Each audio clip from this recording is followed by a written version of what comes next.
I'd always been the type to go off on my own. There's something peaceful about being out in the wilderness, just the sound of your feet crunching against the dirt and the occasional call of a bird echoing through the trees. So when I decided to take a solo hiking trip up one of the lesser-known trails, I thought it'd be the perfect way to clear my head.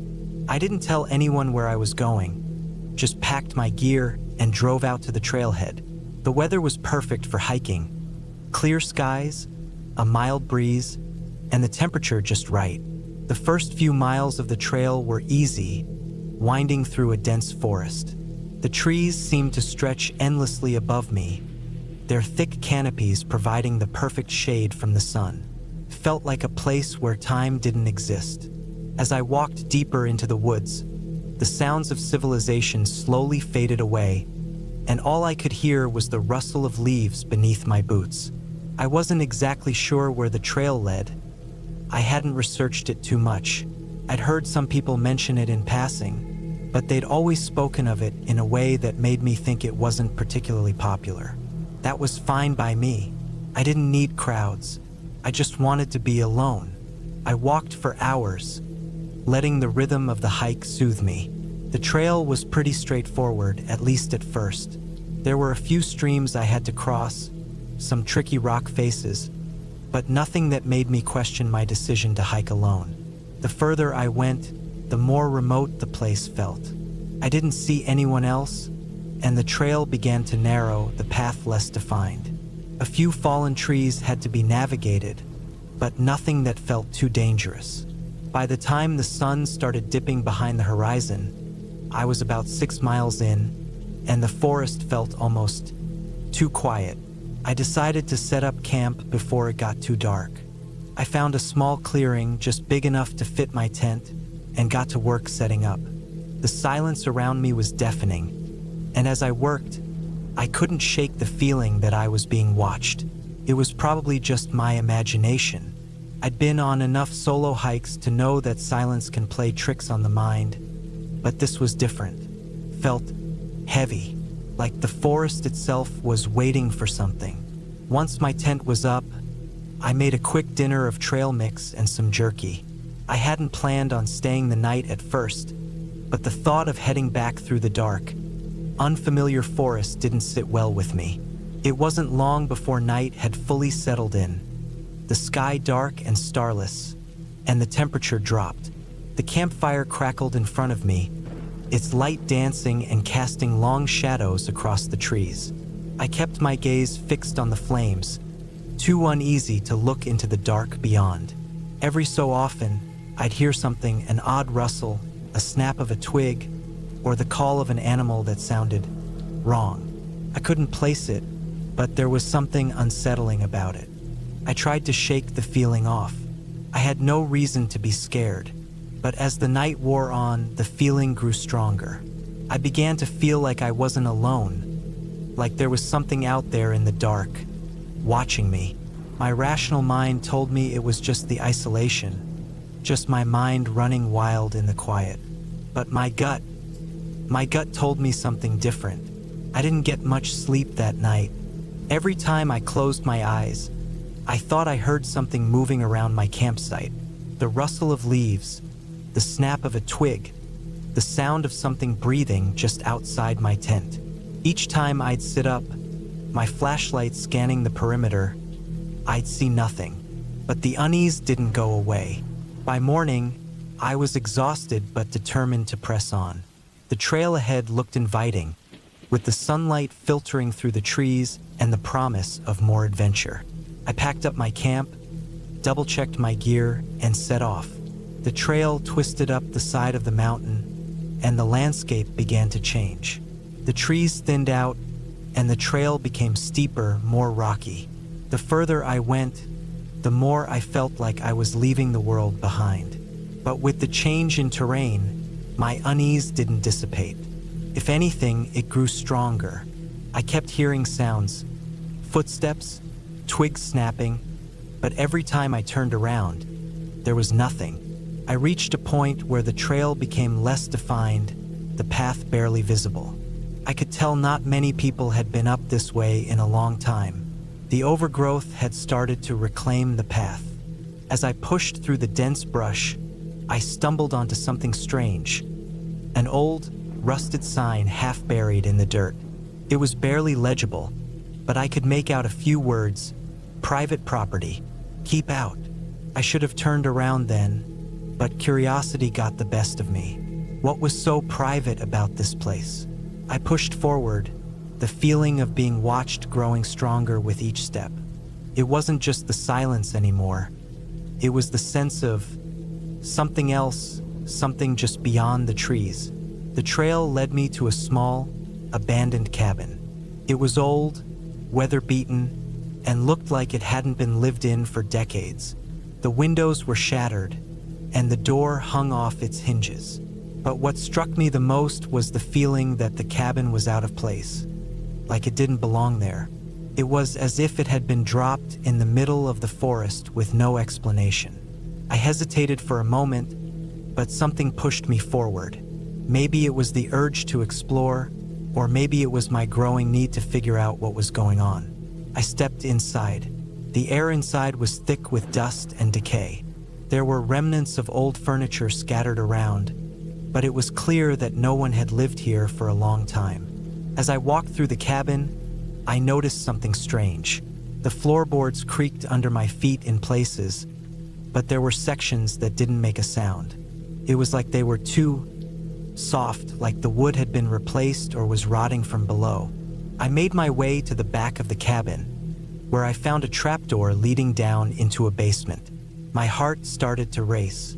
There was something off about the basement, but I was already this far in. I couldn't turn back now. The stairs creaked as I descended, the air growing colder with each step. When I reached the bottom, I shone my flashlight around the room. It was small, dimly lit, with old crates stacked against the walls. But what caught my attention wasn't the crates. It was what was written on the walls. Faded symbols, strange markings that I couldn't make sense of. It looked like some kind of ritualistic writing. And then there was the smell. It was foul, a mix of rot and something metallic. I turned to leave, but something stopped me. A low growl echoed from the corner of the room. My flashlight flickered, and in that brief moment, I saw it. A pair of glowing eyes staring back at me from the shadows. My heart pounded in my chest as I took a step back, but then everything went dark. I don't know how long I was unconscious. When I woke up, I was back at the cabin, lying on the floor. The growl, the eyes, everything was gone. The place felt empty again, like nothing had ever been there. I scrambled to my feet, my body shaking, and I ran out of the cabin without looking back. I didn't stop running until I reached the trailhead. By then, the sun was high in the sky, and the normal sounds of the forest had returned. Birds chirped, the wind rustled the leaves, and I could see other hikers making their way down the trail. It was like the whole experience had been a bad dream, but deep down I knew it wasn't.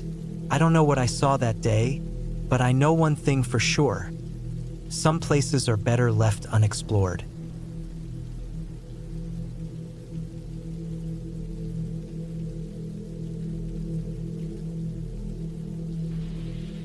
The trail was quieter than I expected.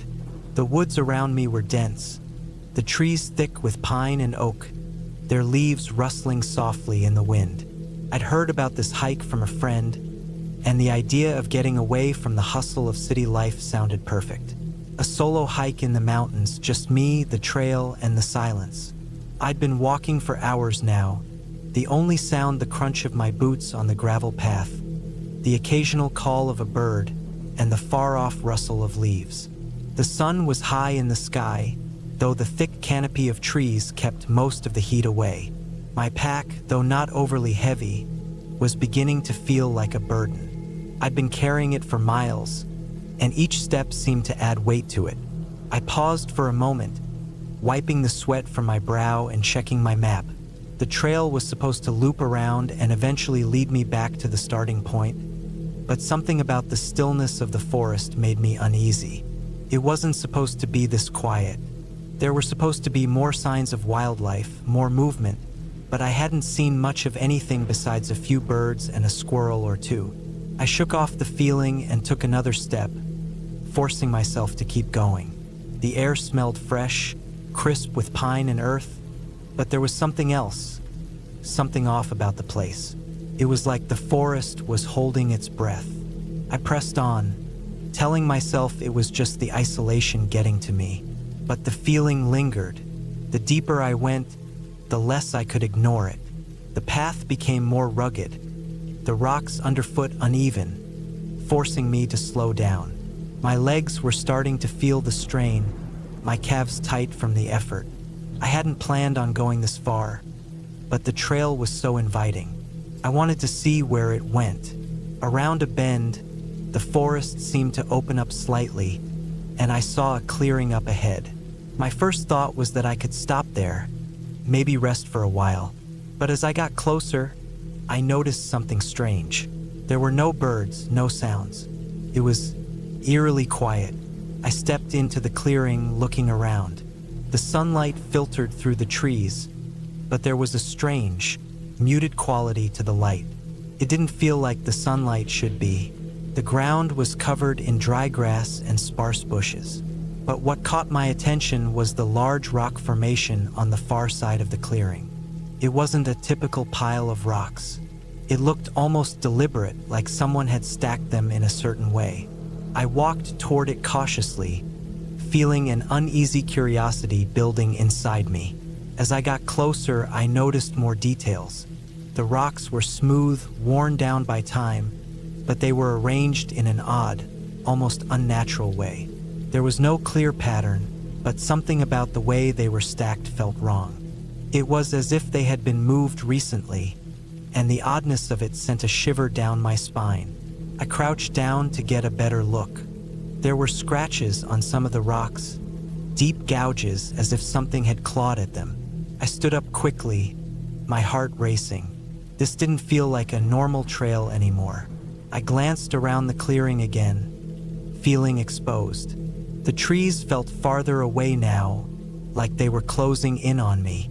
The silence was so thick that I could hear my own breath, shallow and quick. It wasn't right. Something wasn't right. I turned and started to head back, but my legs were suddenly stiff, as though my body was refusing to move. I stopped, trying to shake off the strange feeling that had crept over me. It wasn't like fear.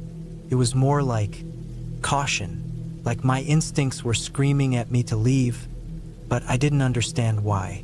I forced myself to keep walking, my pace quickening as I reached the edge of the clearing. As I moved deeper into the trees, I began to hear something, faint rustling. It was the sound of movement, but not in the direction I was walking. It was behind me. I turned around, expecting to see something or someone, but there was nothing, just the trees. The sound faded. I didn't know what to make of it. Maybe it was just a bird or a squirrel, but the hairs on the back of my neck were standing up. Something was definitely off about this place. I kept walking, my eyes darting around as I searched for any sign of movement. The trail was becoming harder to follow. The path was less defined now, as though fewer people had traveled this way. I pulled out my map again, my fingers trembling slightly as I scanned the route. The next marker was just up ahead, about half a mile, but something didn't sit right with me. The quiet, the feeling of being watched. It was all getting worse. I came to a small creek, the water running clear and cold over the rocks. I stopped for a moment, dipping my hands into the water, trying to cool off. The creek was a welcome sound, the rush of water cutting through the eerie silence. As I knelt to drink, I heard the rustling again, this time much closer. My breath caught in my throat. It wasn't the wind or an animal. This was something deliberate, something that was aware of my presence. I stood up abruptly, scanning the trees, but saw nothing. My heart was pounding in my chest now, adrenaline flooding my system. I had no idea what was out there, but I wasn't sticking around to find out. I started moving again, faster now, the unease growing with every step.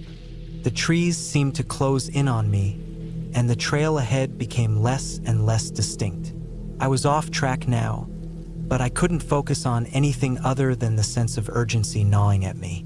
I glanced behind me one more time, my breath quick and shallow, and that's when I saw it. It was just a flash, a shadow moving between the trees, but it was enough to make my blood run cold. I froze. My mind raced. I didn't know what it was, but I knew I needed to get out of here.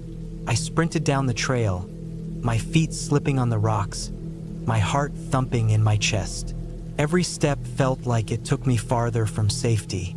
The sound of my breath was loud in my ears, almost as if something was chasing me, getting closer with every second. The trees seemed to stretch out before me endlessly, the path narrowing as I pushed forward, my muscles screaming for rest. And then, just as suddenly as the panic had started, I broke through the trees into a wide, open area. The path widened out into a small meadow, and for the first time in what felt like hours, I could see the sky clearly above me. The sun had started to dip, casting long shadows across the ground. I stood there for a moment, gasping for breath, my heart pounding, the sweat soaking through my clothes. The unsettling feeling still hung in the air, but I wasn't sure if it was just my mind playing tricks on me. I looked around the meadow, feeling the weight of my pack on my back, the fear starting to ebb away.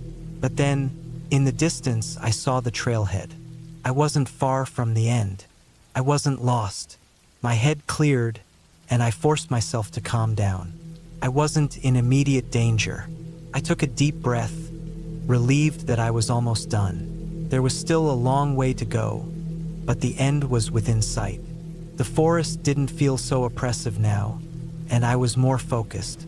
Every step felt like I was getting back to safety, back to where I could breathe easily again. When I finally reached the trailhead, the sun was low on the horizon, casting a golden glow over the landscape.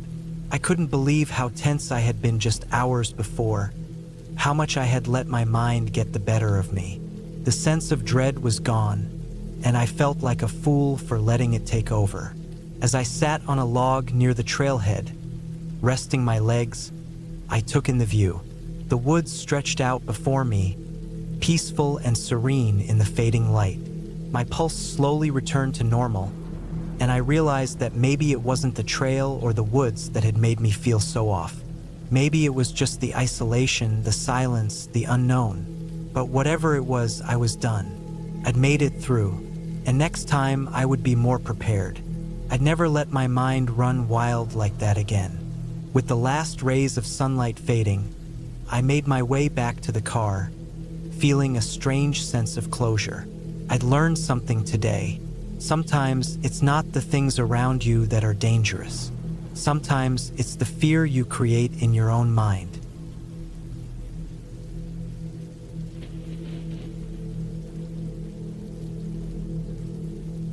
I've always loved the outdoors. There's something about the peace of nature that quiets the mind, makes the chaos of life feel miles away. I've been hiking alone for years on weekends, sometimes on long trips through the mountains, finding new trails, taking in the scenery. But this hike, this one was different. It started with a spur-of-the-moment decision to hike a trail I hadn't been on before. I'd read about it online, and it seemed like the perfect challenge. It was a bit off the beaten path, not one of those touristy routes where you could find a bunch of other hikers. That appealed to me. I like solitude. The trail was supposed to take about 5 hours, and I thought I could make it back by the time the sun started to set. I packed lightly, just the basics: water, a small first aid kit, a flashlight, and some snacks. I didn't think I'd need anything else. It wasn't a dangerous trail I had read. It was just a steep climb through the woods with some rocky patches. Nothing I hadn't dealt with before. The trailhead was nestled at the base of a mountain, far from the nearest town. I parked my car by the side of the road, where there was a small wooden sign marking the start. There was no one else around, which didn't seem odd to me at first. It was early in the morning, still a little cool, with the sun just beginning to climb in the sky. The first mile or so was easy, just a steady incline through the woods. The ground was soft with pine needles, and the trees stretched high above me, their branches whispering with the wind. I could hear the occasional bird call, but the air was mostly quiet, save for the crunch of my boots on the dirt path. As I moved further along the trail, the incline started to steepen. The path narrowed, and the ground became more uneven. I had to slow my pace, stepping carefully over rocks and exposed tree roots. I was used to this kind of terrain, but it was a reminder that this wasn't some simple walk in the park. After a while, I came across a small stream that trickled across the trail. The water was clear, bubbling over rocks, and it felt like a moment of peace in the middle of all the effort. I stopped for a few minutes, taking a drink from my water bottle and eating a granola bar. The quiet was so complete, so profound, that I felt like I was the only person on Earth. But it wasn't just peace I was feeling. There was something else too, something subtle that made me uneasy, a sort of heavy silence, a feeling that I wasn't entirely alone in these woods. I couldn't shake the feeling, but I brushed it off. I'd hiked alone plenty of times. I'd never been scared before. I continued on, my footsteps louder now as the trail became rockier, more rugged. The trees thinned out, and the path started to wind up the side of the mountain. I had to stop more often to catch my breath, and I could feel my muscles beginning to tire. It wasn't a long trail, but it was demanding, especially with the constant change in elevation. As I rounded a bend, I saw something that made my heart skip a beat. It was just a glimpse at first, something moving quickly through the trees on the opposite side of the mountain. I froze. My mind immediately tried to make sense of it, but nothing seemed right. It wasn't a person, not unless they were moving unnaturally fast. I stood still, watching for a long time, but the movement didn't return. Maybe it was an animal, I thought, just a deer or a bear. Or maybe my eyes were playing tricks on me, but I couldn't shake the sense of being watched. It was a feeling I couldn't quite explain, like the hairs on the back of my neck were standing up for no reason. I shook it off, though. It was probably nothing. I pressed on, determined to finish the hike, reminding myself that it was just a little weird moment and nothing more. The path began to climb again, and I had to use my hands to help me scramble over some large boulders. The higher I climbed, the more the forest opened up around me. I was getting closer to the summit. I could feel it. The view from the top would be worth it. That's when it happened. The air shifted. I don't know how else to describe it, but it was like the world around me suddenly felt wrong. The wind, which had been so gentle before, picked up, howling through the trees. The sky darkened a little, and the temperature dropped sharply. It wasn't like a storm was coming, but something felt off, like the whole atmosphere had changed. I turned to look behind me, instinctively, but there was nothing, just trees and the rocky path I'd come from. I tried to ignore the growing unease in my chest. I pushed on. Maybe I was just tired. The climb had been harder than I expected. But then the ground shifted beneath me. It happened so quickly. One moment I was stepping on solid rock, and the next I felt the earth crumble beneath my feet. My foot slipped on loose gravel, and before I could react, I found myself sliding down the side of the mountain. I tried to grab hold of something, anything, but it was no use. My body was moving too fast, tumbling over rocks, sliding through the dirt. Couldn't stop. My head slammed into a boulder, and for a moment, I saw stars. Pain exploded in my chest as I hit the ground hard. My arm twisted beneath me in an unnatural angle. I lay there, gasping for air, trying to gather my thoughts. I'd fallen more than 20 feet, maybe more. The pain in my arm was intense, but the worst part was the complete and utter silence that followed. I couldn't see anyone, couldn't hear anything. It felt like the world had closed in around me. I took a few deep breaths, trying to calm myself. I needed to move, needed to get up, but the pain in my arm made it hard to think clearly. My wrist was swollen, the bone definitely not where it should have been. I knew I couldn't climb back up, but there was something else I had to do. I had to get help. I knew the trail didn't go on for much longer, and there had to be a way to get to the nearest town. I fumbled for my phone, praying that I had service. My hands were shaking as I brought it to my face. No signal, nothing. I sat there for a long time, the quiet pressing in on me. My arm throbbed with pain, and every time I moved, the injury sent sharp waves of discomfort through my body. But there was one thing I knew for sure. I couldn't just stay there. I had to keep moving. The only way out was to keep going forward, no matter how much it hurt. So, I forced myself up, gritting my teeth against the pain. Took all my strength, but I managed to stand. I staggered forward, leaning on my good arm for support. The mountain trail twisted through thick trees, the rocks uneven beneath my boots. Hours passed, felt like days. My arm was useless now, hanging at my side, but I kept moving. I don't know how long it took me to find my way down, but by the time I reached the bottom, the sun had set, and the sky was bathed in the fading light of dusk. And then finally I saw it, the road. I stumbled out onto the gravel road, limping heavily. I didn't know how I made it, but I did. I had no idea how far I'd walked or how long I'd been hiking in pain, but I was free. Car passed by and I waved desperately. The driver slowed down and I collapsed against the side of the vehicle. The rest I don't remember clearly.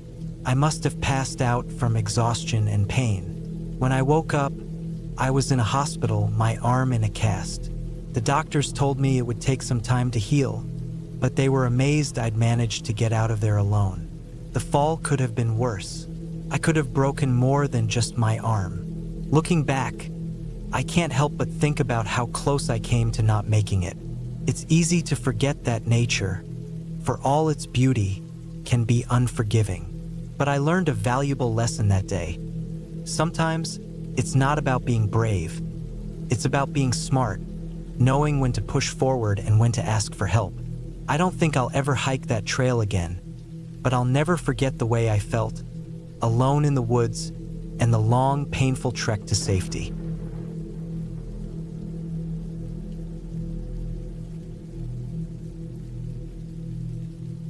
I had always loved hiking. The peace of the woods, the challenge of the terrain, the thrill of being alone with nature. It was something I couldn't get enough of. So when I had some time off, I decided to tackle a trail that had been on my mind for a while. The Long Trail. It runs through some of the most remote parts of the wilderness, and I'd heard a lot of stories about it. Most of them honestly sounded like exaggerations, but I wanted to see it for myself. I needed to see it for myself. I started the hike early in the morning, hoping to get a solid day of progress under my belt. The air was crisp, the ground still damp from last night's rain, but the weather promised to be good. The trail itself was fairly easy at the start. Dirt paths snaked through the trees, and the occasional stream bubbled nearby. It was quiet, just the sound of my boots crunching the wet leaves, the distant birds, and the rustling of squirrels running through the underbrush. I'd packed my essentials: water, some snacks, a first aid kit, a compass, and my phone for emergencies. Though I knew the signal would be patchy once I got deeper into the woods. I wasn't expecting to be gone long, just a few hours. But as I walked, I quickly realized that the trail was much longer than I had anticipated. The morning faded into afternoon. The trees grew denser and the path less obvious. I had to keep my eyes peeled to stay on track, stepping over roots and rocks, sometimes climbing steep inclines or scrambling down jagged edges. As I pushed further, the air seemed to thicken. The sounds of the outside world started to fade, leaving only the occasional snap of a twig or the distant rush of water. It was peaceful, but there was something unsettling about it as well. Something off. It wasn't until the sun started dipping below the trees that I realized I was farther out than I should have been. I checked my watch and saw that I'd been hiking for hours without stopping to take a proper break. I wasn't lost exactly, but I had no idea how much further the trail went, or if I was close to any sort of clearing. I decided to keep going, figuring I'd find a spot to camp for the night before it got too dark. The trail began to climb again, and the trees grew even thicker. Felt like the world around me was closing in. My headlamp was still packed away, but I knew I'd need it soon. At some point, I must have missed a fork in the trail, because I suddenly found myself standing in front of a massive rock face. I stood there, feeling the weight of my backpack pulling at my shoulders. The trail didn't seem to continue on the other side. There was nothing but a vertical wall of stone in front of me. I backtracked, scanning the trees, but there was no sign of another path. It was just the same wall of trees, stretching off in every direction. I checked my map, but it didn't show anything resembling this rock formation. I pulled out my compass to get my bearings, but the needle spun erratically. I shook it a few times, wondering if something was wrong with it. The woods felt suffocating, like they were watching me. I knew I had to find my way out. I turned around, retracing my steps, but after a while, I couldn't help but feel that something had changed. The trail had disappeared. The more I searched for it, the more the woods seemed to shift. Was I walking in circles? Couldn't tell. The shadows were lengthening, and the forest seemed to be alive in a way that made my skin crawl. I took a deep breath, forcing myself to stay calm. I didn't panic yet. I'd been in tight situations before, and I knew how to keep my head. So I decided to set up camp for the night. I wasn't going to make any rash decisions in the dark, so I found a relatively flat patch of ground, set up my tent, and started a small fire. The fire crackled as I sat beside it, staring into the flames. My mind kept wandering back to the strange rock face. Where had it come from? I didn't remember seeing it on my map. The forest was quieter now. The wind had died down, and the usual chirping of birds was absent. It was the kind of quiet that made the hairs on the back of your neck stand up. I kept telling myself that it was just the wilderness being itself. But there was something about the way the trees stood, so still, that made me uneasy. I spent the night without sleeping much, just lying in my sleeping bag, listening to the occasional snap of a branch in the distance. When dawn broke, I packed up my things, deciding that I'd try to backtrack and find the trail again. The problem was that when I tried to retrace my steps, nothing seemed familiar. The landscape was the same, but it felt wrong, as if the forest had rearranged itself overnight. The trees looked different now, the way they leaned in and blocked out the light. The ground was softer, as though more moisture had settled in. I tried following the compass, but it continued to spin aimlessly. The more I walked, the more disoriented I became. It wasn't long before I realized that I wasn't going to make it back to the trail on my own. I couldn't keep pretending that this was just a normal hike gone a little sideways. I was lost. I sat down, trying to focus. I reminded myself to stay calm. The last thing I wanted to do was panic. I still had plenty of food and water. I could survive here for a while, at least until I figured out where I went wrong. The sun had risen higher now, and I tried to use the position of the sun to help me navigate. But the thick canopy of trees blocked any clear view of the sky. Hours passed, and I was no closer to finding any signs of civilization. Every direction I turned seemed to lead deeper into the woods. I kept telling myself that I would be okay, but doubt crept in. It wasn't until the late afternoon that I saw something, a flicker of movement between the trees. I froze, straining my eyes. It was just a flash, but it looked like something or someone moving in the distance. My heart skipped a beat. For a moment, I considered whether it was another hiker, but there was no sound. No shouting. Just silence. I stood up, feeling my legs ache from walking all day. The flicker had been too quick to make sense of, but I couldn't ignore it. Slowly, cautiously, I moved toward it, hoping for some sign of life. Maybe it was a person, maybe a search party. Either way, I was desperate for help. I pushed through the thick underbrush, my hands scraping against branches and thorns. The woods seemed to grow denser the further I went, and the flicker of movement was gone. I stopped, catching my breath, and listened. There was nothing, no sound at all. And then I saw it, a break in the trees, an open space. I hurried toward it, my steps quickening. When I stepped out of the woods, I found myself at the edge of a clearing. But what I saw wasn't a welcoming campsite or a trailhead. It was a small, dilapidated cabin, its windows dark, the wood weathered and rotting. I approached cautiously. My mind raced, wondering if anyone had lived here. There were no signs of life, but the place seemed too intact for it to be abandoned. Still, I wasn't about to stand around and wonder. I decided to check inside. The door creaked loudly as I pushed it open. I was prepared for anything. Wild animals, more surprises, whatever. But the interior was empty. There was nothing but dust and old furniture. The cabin had an eerie feel, but I wasn't about to leave without finding something useful. I spent some time rummaging through the place, hoping to find a map, a phone, anything that could help me get out of there. That's when I found it. A map tucked into a drawer in the kitchen. My heart leaped as I pulled it out, studying the lines of the trail system. It took me a moment, but then I saw it. There was a trailhead not too far from here. I wasn't as far off course as I had thought. I packed up my things, taking the map with me, and made my way toward the trail. The evening light was fading, but I felt a new surge of energy now that I had a way out. The woods felt less oppressive, and the trail became clearer. I was back on track.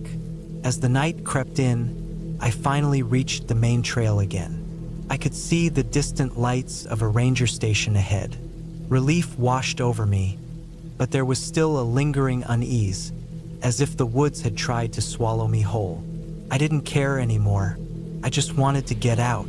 When I reached the ranger station, I was exhausted but grateful. I was finally safe. The man at the station took one look at me and raised an eyebrow. "Long trail, huh?" he said, his voice low. "Some folks get lost out there. You did all right, though. I saw the smoke from your fire." I nodded, but the words didn't really sink in. I was done. I didn't need to hear any more about the trail's reputation. I was just glad to be back in the world I knew. That night, as I lay in a bed with blankets, I couldn't stop thinking about the cabin. Something about it wasn't right. But for now, I let it go. I had survived, and that was enough.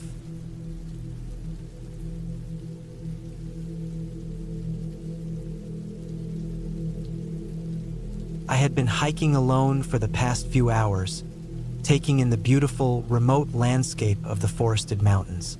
The air was crisp, and there was something almost meditative about the quiet of the wilderness.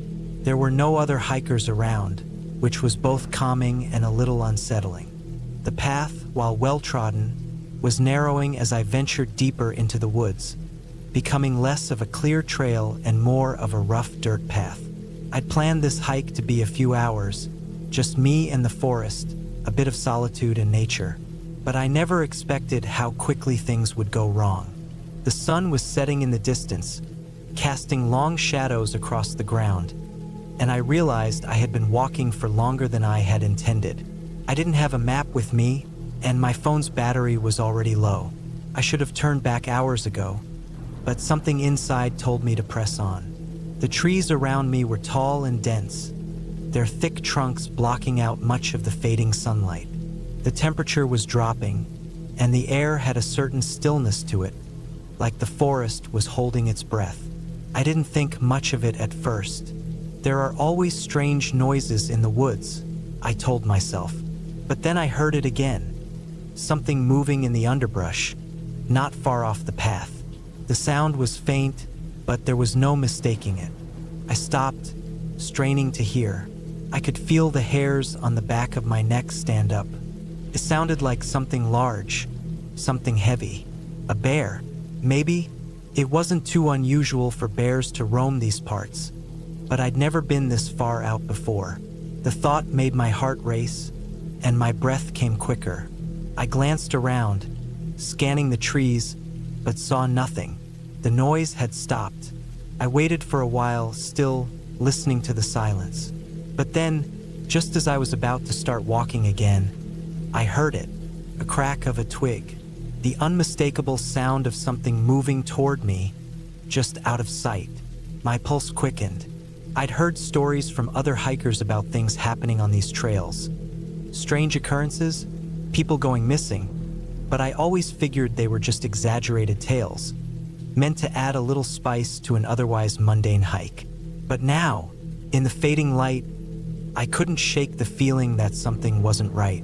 I quickened my pace, hoping to reach the end of the trail or at least a clearing where I could see more of my surroundings. The path was becoming even more overgrown, the trees towering above me in such a way that it felt like they were closing in. The trail twisted and turned, and I realized I had no idea where I was anymore. The path had become unfamiliar, like the forest was reshaping itself around me. It wasn't just the isolation that unnerved me, it was the sense of being watched. The hairs on the back of my neck stood up again, and my legs started to feel heavy. The noises behind me seemed to be getting closer, but every time I turned around, there was nothing. My mind was playing tricks on me, I told myself. But even so, I couldn't ignore the sinking feeling in my gut. I was too deep in the woods now. I should have turned back earlier. But how far had I really come? How far was I from civilization? Then, as I rounded a bend in the path, I saw something up ahead. A figure. I froze. It was just a silhouette, standing motionless in the shadows of the trees, and for a moment, I thought it was someone else. Another hiker who had gotten lost. But then, the figure shifted slightly, its posture wrong. There was something unnatural about the way it stood, like it wasn't just a person, but something else entirely. I couldn't put my finger on it, but the unease in my stomach grew. I was about to take a step back, but the figure moved again, slowly turning toward me. My heart leaped into my throat. My feet were rooted to the ground, unwilling to move. The figure didn't say anything, didn't even seem to acknowledge me, but I could feel its eyes on me, watching. I tried to speak, but my throat was dry, my voice failing me. Just as quickly as the figure had appeared, it stepped backward into the woods, disappearing into the underbrush without a sound. It was as if it had never been there at all. I stood motionless for a moment, my mind racing, trying to process what I had just seen. Had I imagined it? I had to have, but something told me that wasn't the case. I didn't know what to do. I had two choices: continue down the path, or turn around and try to find my way back. I chose the latter, hoping to retrace my steps and get out of there before whatever that was came back. But as I walked back, the path seemed even more unfamiliar than before. My mind was spinning, disoriented by the strange encounter. The trees were now shrouded in darkness, and the only sound was the soft crunch of dirt and leaves beneath my boots. My phone buzzed in my pocket, and I pulled it out. It was a message, but there was no service, just that no signal warning. I shoved the phone back into my pocket, frustration building. I couldn't remember the last time I'd felt so lost, both literally and mentally. My heart pounded in my chest, and I couldn't shake the feeling of eyes on me. Was it still following me? My breath came faster. I felt like I was being hunted. Suddenly, I heard it again, the sound of something moving in the bushes behind me. This time, I didn't look. I didn't want to know what it was. I picked up my pace, pushing myself harder, my legs screaming in protest. The trail twisted ahead, and I saw what looked like an opening in the trees. Light, moonlight maybe, a clearing. I rushed toward it, desperate for a way out.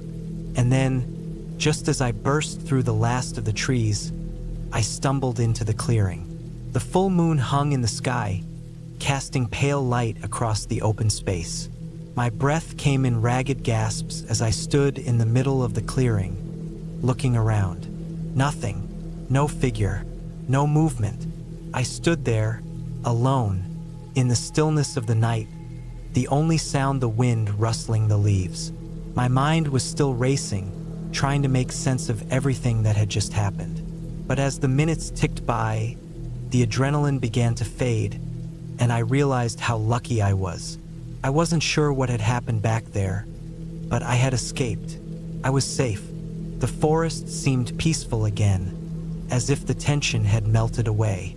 I looked up at the stars, my chest slowly calming, the weight of fear finally lifting. Maybe I had just been paranoid. Maybe I had gotten too caught up in my own mind. But whatever it was, I was out of the woods now.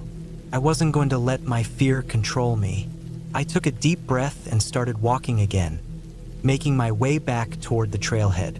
It wasn't the easy, peaceful hike I had imagined when I first set out, but I knew I would be okay. I just had to stay calm. No more strange figures.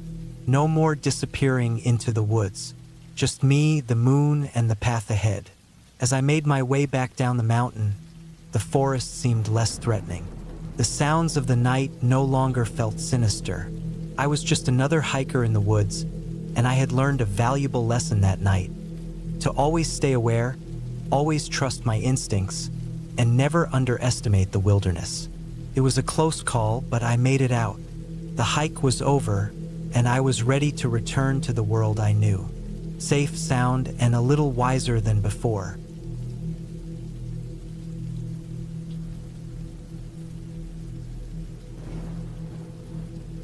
I never thought I'd be one of those hikers who gets lost in the woods. The kind of person that makes you shake your head when you hear the story later, wondering how anyone could be so careless. But that's exactly what happened to me. It was supposed to be a simple day hike. A few hours in the mountains, a bit of fresh air, maybe a great view at the top. Nothing serious. I've hiked before many times in Vermont and now in Switzerland. I knew how to read a map, I had a compass, and I wasn't about to go off trail. But the mountains here, the ones that run along the Swiss border, are different. They're steeper, the trees are denser, and the paths aren't as clearly marked as I was used to. I underestimated them. The hike started easy enough. The sun was out, the sky was a pale blue, and the forest air smelled fresh and earthy. The first part of the trail was clear, well-worn by other hikers. The trees were thick, and the ground was soft with pine needles. I followed the signs, the trail markers, everything felt right. At some point, I passed a small cabin, tucked in a clearing, looking abandoned. There were no cars, no signs of life, just the kind of place you'd expect to see in a ghost story, except there was nothing ghostly about it. It was just empty. I shrugged it off and kept moving. After about an hour or so, the trail began to climb. The forest thinned a little, and the rocks started to get steeper, but it wasn't anything I hadn't dealt with before. I passed by a couple of small streams, the sound of rushing water offering a pleasant backdrop to my steps. The further I went, the more the trail narrowed. It became less clear, but I was still confident. The markers were still there, every so often, guiding me forward. But then, things started to feel off. I noticed that the birds, which had been chirping so happily before, were quiet now. The usual rustling in the bushes, the little sounds of animals moving around, had stopped. The wind picked up, but it felt strange, almost like it was pushing against me rather than just blowing through the trees. The trail continued to climb, but the ground was becoming uneven, rocks jutting out in awkward places, making every step a little more difficult. I stopped to take a drink, to catch my breath. The last marker I saw was a little ways back. No one else had passed by in quite a while, which wasn't too strange, but it left a nagging feeling in the pit of my stomach. Still, I convinced myself it was nothing. It's just the solitude of the mountains, I thought. I shook off the unease and pressed on. But as I moved deeper into the woods, the trail began to disappear. At first, I thought it was just a slight detour, maybe a fallen tree blocking the way, but the further I went, the less clear the path became. The ground turned from soft dirt to jagged rocks and loose gravel. There were no more markers. I checked my map. There should have been a path leading me right up to the ridge, but there was nothing here that resembled it. I looked around, trying to spot something familiar, but the trees were too thick, and the view had closed in around me. I started to panic. This wasn't right. I turned back, trying to retrace my steps, but I couldn't find the way I came. The forest felt different now. The trees looked the same, but something was wrong. I couldn't hear the birds anymore, and the only sound was the wind, blowing harder now, making the branches creak and groan. It was like the forest itself was alive, shifting around me, hiding its secrets. I kept walking, trying to stay calm. I wasn't lost. I had to remind myself of that. I was just off course. It's easy to get confused in the woods, especially when you're alone. I focused on my breathing, trying to center myself. The sun was still up, so I wasn't in immediate danger, but the growing feeling of being watched, of something lurking just out of sight, made my heart race. At some point, I came across a small clearing. I thought I saw a figure in the distance, moving between the trees. Person? A hiker? Maybe? Couldn't be sure. The figure was too far away, and it didn't seem to notice me. I called out, but my voice sounded weak, swallowed up by the thick air. The figure disappeared just as quickly as it appeared, leaving me with the unsettling feeling that I was alone again, but not entirely alone. I knew I had to keep moving. It was getting late, the shadows lengthening between the trees.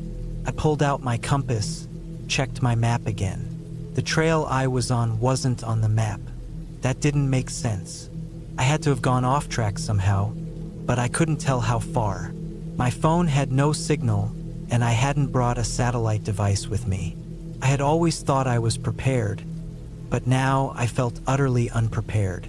I walked for hours, but nothing seemed familiar. I had lost track of time, lost my bearings completely.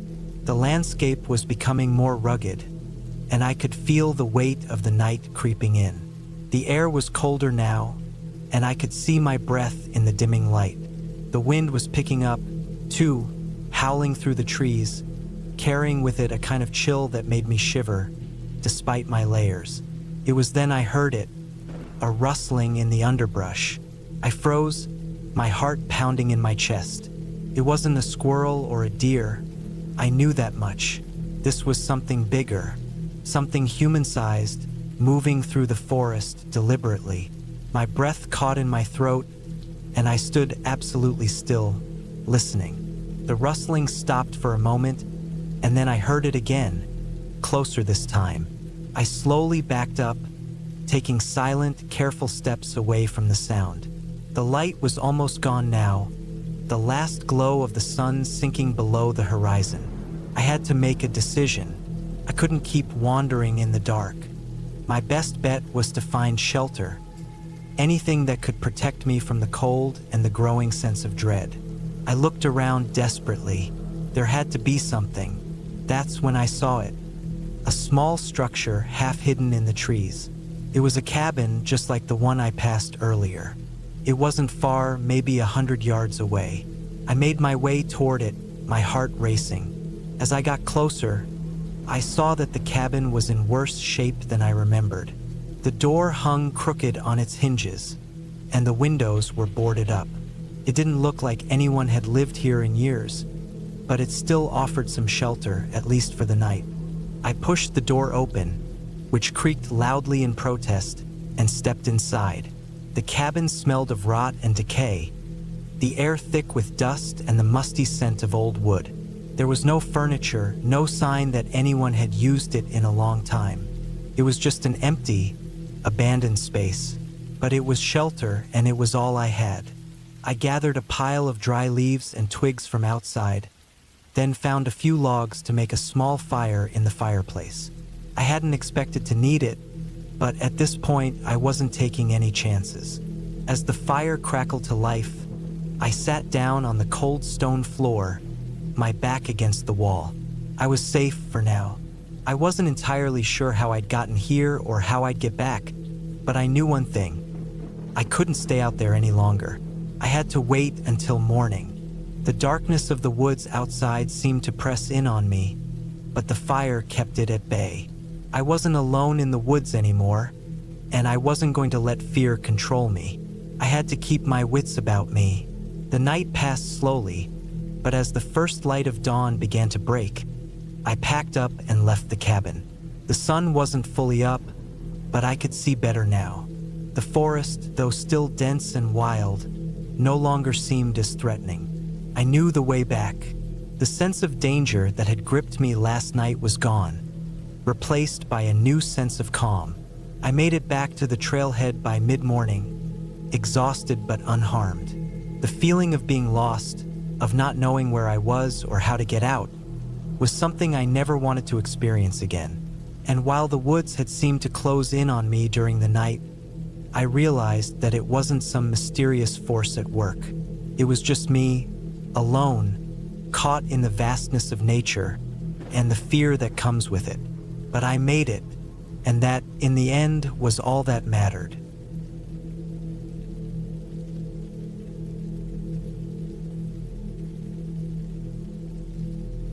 I've always enjoyed hiking. There's something about being out in the woods, surrounded by nothing but trees, rocks, and fresh air. It's peaceful, almost meditative, and every hike is a small adventure. But this hike changed everything. It started out like any other, but it turned into a nightmare that I still can't fully shake off. I've been planning the hike for weeks. A quick, solo trip to a place I'd never been before, a little off the beaten path. The trailhead was located deep in the forest, a few miles away from the nearest town. My plan was to head up to a ridge that offered a sweeping view of the valley below. Nothing too crazy, just a few hours of trekking, a break to enjoy the view, and then a quick return before dark. It was supposed to be a peaceful, solitary escape. I woke up early that morning, excited and full of energy. The sky was overcast, but that didn't bother me. It meant the temperature would be cool, which is perfect for hiking. I packed my gear, water, snacks, a map, my trusty knife, and a light jacket. I left my phone in my bag, not planning to use it for anything other than emergency purposes. I didn't want distractions, just me, the trail, and the wilderness. The first part of the trail was easy enough. The path was well marked, winding through thick trees and underbrush. I could hear the crunch of the leaves beneath my boots and the occasional bird call in the distance. The air smelled earthy, a mix of wet leaves and pine. I stopped often to look around, taking in the sights and sounds of the forest. The ground was soft, the occasional stream running by, and everything was damp from a recent rainstorm. As I hiked further in, the trail became steeper and less defined. The trees grew thicker, and the underbrush became more tangled. It was the kind of forest that felt old, the kind you see in adventure movies, dark and deep, with the feeling that the land had seen much more than you ever could. But it wasn't scary, at least not yet. I hadn't seen anyone for a while, not since I'd passed the first few groups of hikers near the trailhead. I liked it that way. The isolation was part of the charm. The only sounds were my footsteps, the wind rustling through the trees, and the occasional animal scurrying through the underbrush. I wasn't worried, but I kept my senses sharp. It's always good to be aware when you're in the middle of nowhere. Then, after what felt like an hour or so, I reached a spot where the trail split into two. There was no sign, no markers, just a fork in the path. I checked my map, but it was unclear which trail led to the ridge. Both trails seemed to go in the right direction. The one to the left looked more worn, a little clearer, while the one to the right seemed less traveled, overgrown with tall grass and weeds. I paused for a moment, trying to decide. The left trail was more obvious, but the right one intrigued me.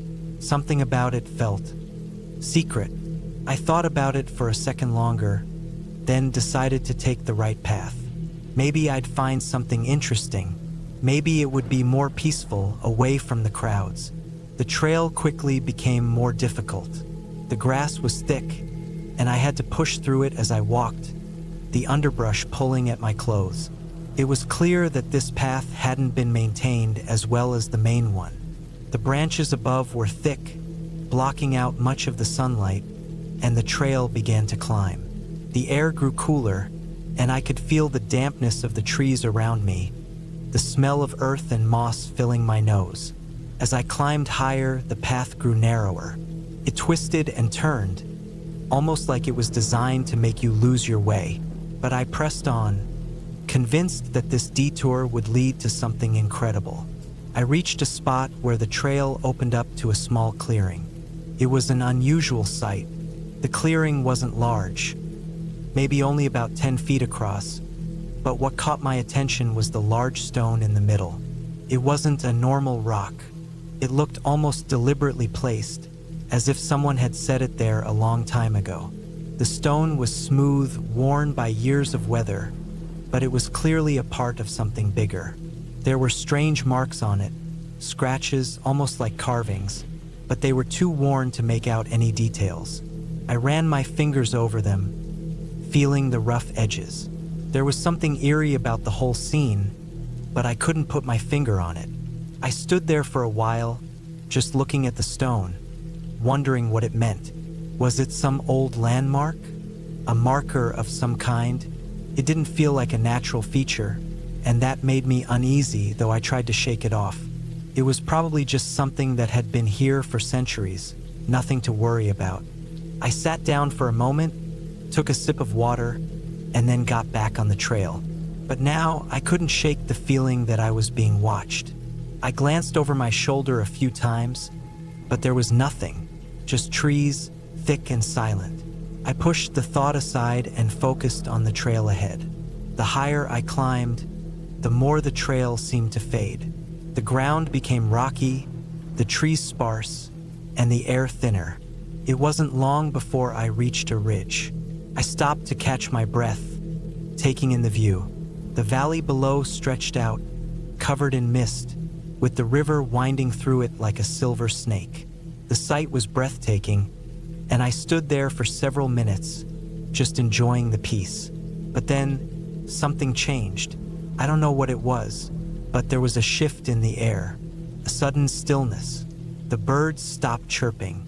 The wind died down. It was as if the forest had gone completely silent. And then I heard something, a rustling. At first, I thought it was just the wind picking up again, but then it came closer. The sound was too deliberate, too close. I turned around quickly, my heart pounding. There was nothing, just the trees and rocks behind me. But I couldn't shake the feeling that someone, or something, was there, watching me. I started to head back, my instincts telling me it was time to leave. But the trail, which had been so clear on the way up, was now a maze. I kept walking, but every turn seemed unfamiliar. The trees felt like they were closing in on me, the air heavier, more oppressive. And then I heard it again, the rustling, but this time it was much closer. I broke into a run. My feet pounded against the rocky ground, the sound of my breath ragged in my ears. The trail had become nearly impossible to follow. The trees were so thick now, I could barely see more than a few feet ahead. I kept looking over my shoulder, expecting to see something, someone, but there was nothing. Then I reached a drop, a steep cliff. My heart skipped a beat as I stopped just short of the edge. I hadn't noticed it before, and now I was trapped. The trail was gone, and the drop was too far to climb down. I took a step back, trying to collect myself. The rustling stopped. The silence was deafening, but the feeling of being watched didn't go away. I turned in circles, desperate to figure out where I had gone wrong. And then, in the distance, I saw it. A a faint light flickering through the trees. Without thinking, I started moving toward it. Maybe it was a hiker, someone who could help. I pushed through the thick brush, my arms scratched by branches. The light was getting closer now, and I was almost certain it was a person, but then I realized something. The light wasn't moving. It was a campfire, a small, flickering flame, but there was no one around it. I froze. The hairs on the back of my neck stood up. I felt it in my gut, that deep, unsettling feeling that I was no longer alone in the forest. I turned back, retracing my steps, but this time, I couldn't find the trail. Everything looked the same, the trees, the rocks, the ground, it was all a blur. My heart raced as I pushed forward, trying to find something familiar, anything that would lead me back. And then, just when I thought I was completely lost, I saw it, the stone from earlier. The markings were still there, but now I realized something more. They weren't scratches. They were symbols, deliberate, intricate, and unmistakable. I ran my fingers over them again, this time feeling the cold chill of something ancient, something I couldn't explain. A feeling of dread washed over me as I stepped away from the stone. But then I saw it. Through the trees, a figure moving toward me. Tall, thin, with a gait that didn't quite seem human. I turned and ran. It wasn't a choice anymore. My body moved on instinct, pushing me through the underbrush, through the thick trees, toward anything that looked like a trail. I didn't dare look behind me again. The only thing I could focus on was getting back to the trailhead. Eventually, after what felt like hours, I stumbled out of the woods, breathless, disoriented, and terrified. The trailhead was just ahead, and as I stepped onto the road, I felt a wave of relief wash over me. I didn't look back. I didn't stop until I reached my car. The engine roared to life, and I drove away without a second thought. I never went back to those woods. To this day, I don't know what I saw, but I'll never forget the feeling. The feeling that something was there, watching me, waiting for me to make a mistake. Something ancient, something that didn't want to be found. And I'm okay with never knowing what it was, because I've learned a lesson that day. Some trails, some paths are best left unexplored. Some places are meant to remain a mystery. I don't hike anymore, not like I used to, and I never will again.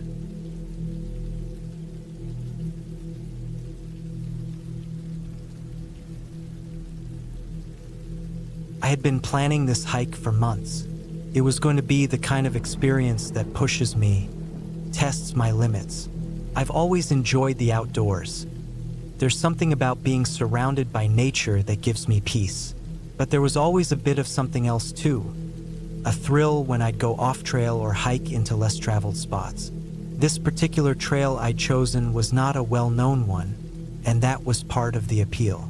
I had researched the route online, looked at maps, and made sure I was ready for the challenges it would bring. The morning I set off, I was feeling good.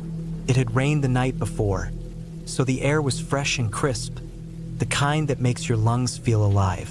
The sun was hidden behind a blanket of clouds, but that didn't bother me. In fact, I preferred it. It meant the temperature wouldn't be too high for a strenuous hike. I packed my bag the night before. Plenty of water, a good snack mix, some trail food, and my first aid kit.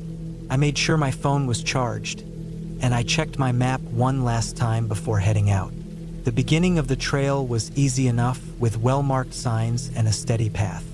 The forest around me was thick, a mix of tall pines and hardwoods. The trail was narrow but clear, winding through dense trees and the occasional open spot where the sunlight would sneak through the canopy. Birds called overhead, and the rustling of small animals was a constant, like nature's own background noise. As I hiked, I began to feel that quiet connection to the land, that sense of isolation that comes with being deep in the woods. A couple of miles in, the trail started to get steeper. The path became less defined, with thick roots pushing up through the ground and rocks that made each step more difficult. The further I went, the less I saw of anyone else. This was what I'd wanted after all, peace and solitude. I'd been hiking alone for a while and I was used to it. I liked the quiet, the way my own thoughts became the loudest thing in my head. It was a place where I could let everything else fall away. By noon, I had reached the part of the trail where things started to get more challenging. The incline steepened, and the path became almost indistinguishable in places.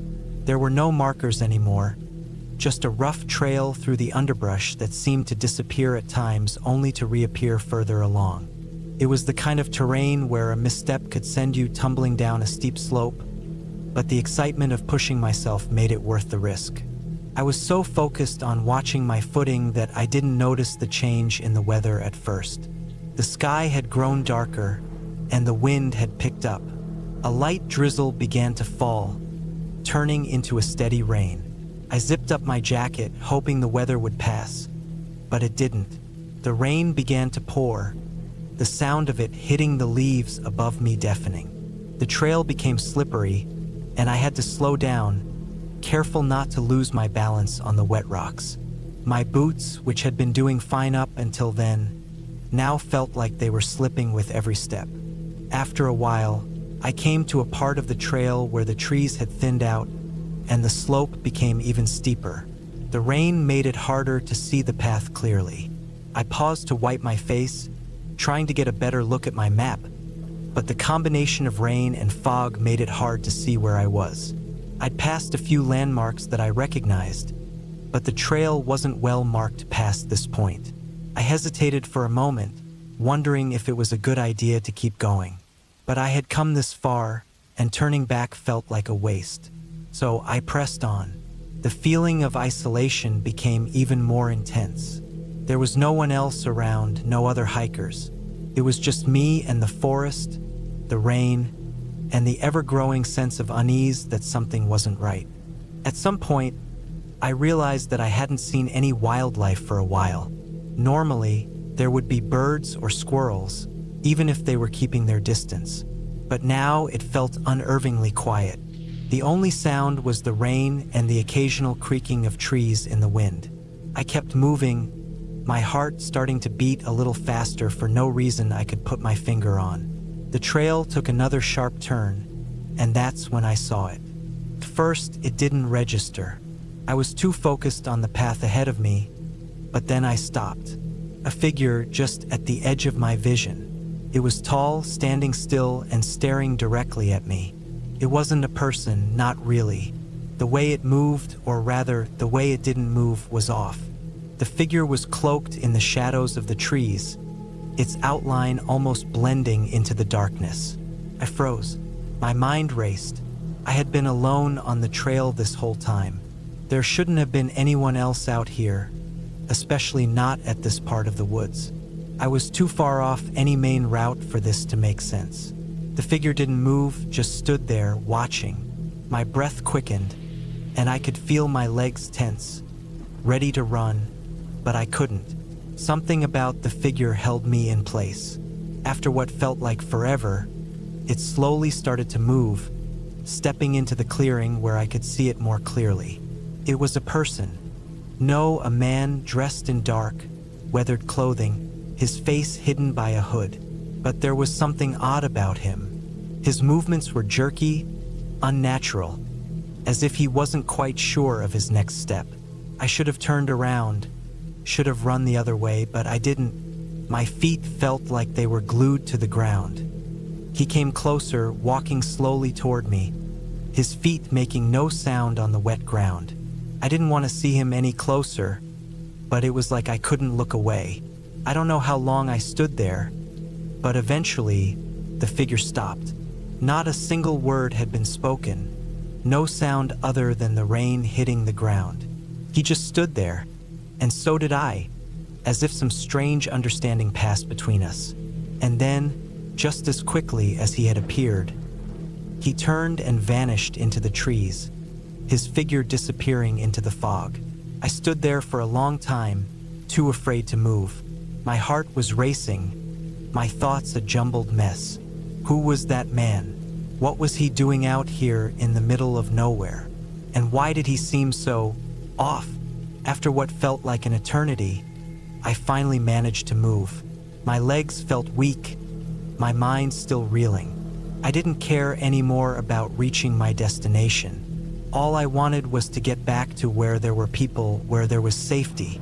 The hike back was just as treacherous as the way up, and the rain didn't let up. I stumbled, slipping on the rocks, but kept moving, not daring to stop for fear that someone, might be following me. It took hours, but eventually, I reached the edge of the woods. The trail finally began to widen, and the first signs of civilization appeared. A road, a small parking lot, the faint sound of cars in the distance. I was back. I didn't look back. I didn't need to. The thing that stuck with me the most wasn't just the strange figure I saw. It was how everything felt. The absolute silence, the feeling of being watched, of something being just out of sight. It wasn't something I could explain. It didn't make sense, but I knew I had been in a place where no one should have been. And whatever that figure was, it wasn't something I ever wanted to encounter again. When I got home, I looked up the trail again. I wanted to see if there had been reports of any other hikers or strange happenings. I found nothing. No mention of the man I saw, no warning that the trail might be dangerous. Nothing at all. It was as if I had imagined it. But I knew I hadn't, and I didn't go hiking alone again for a long time.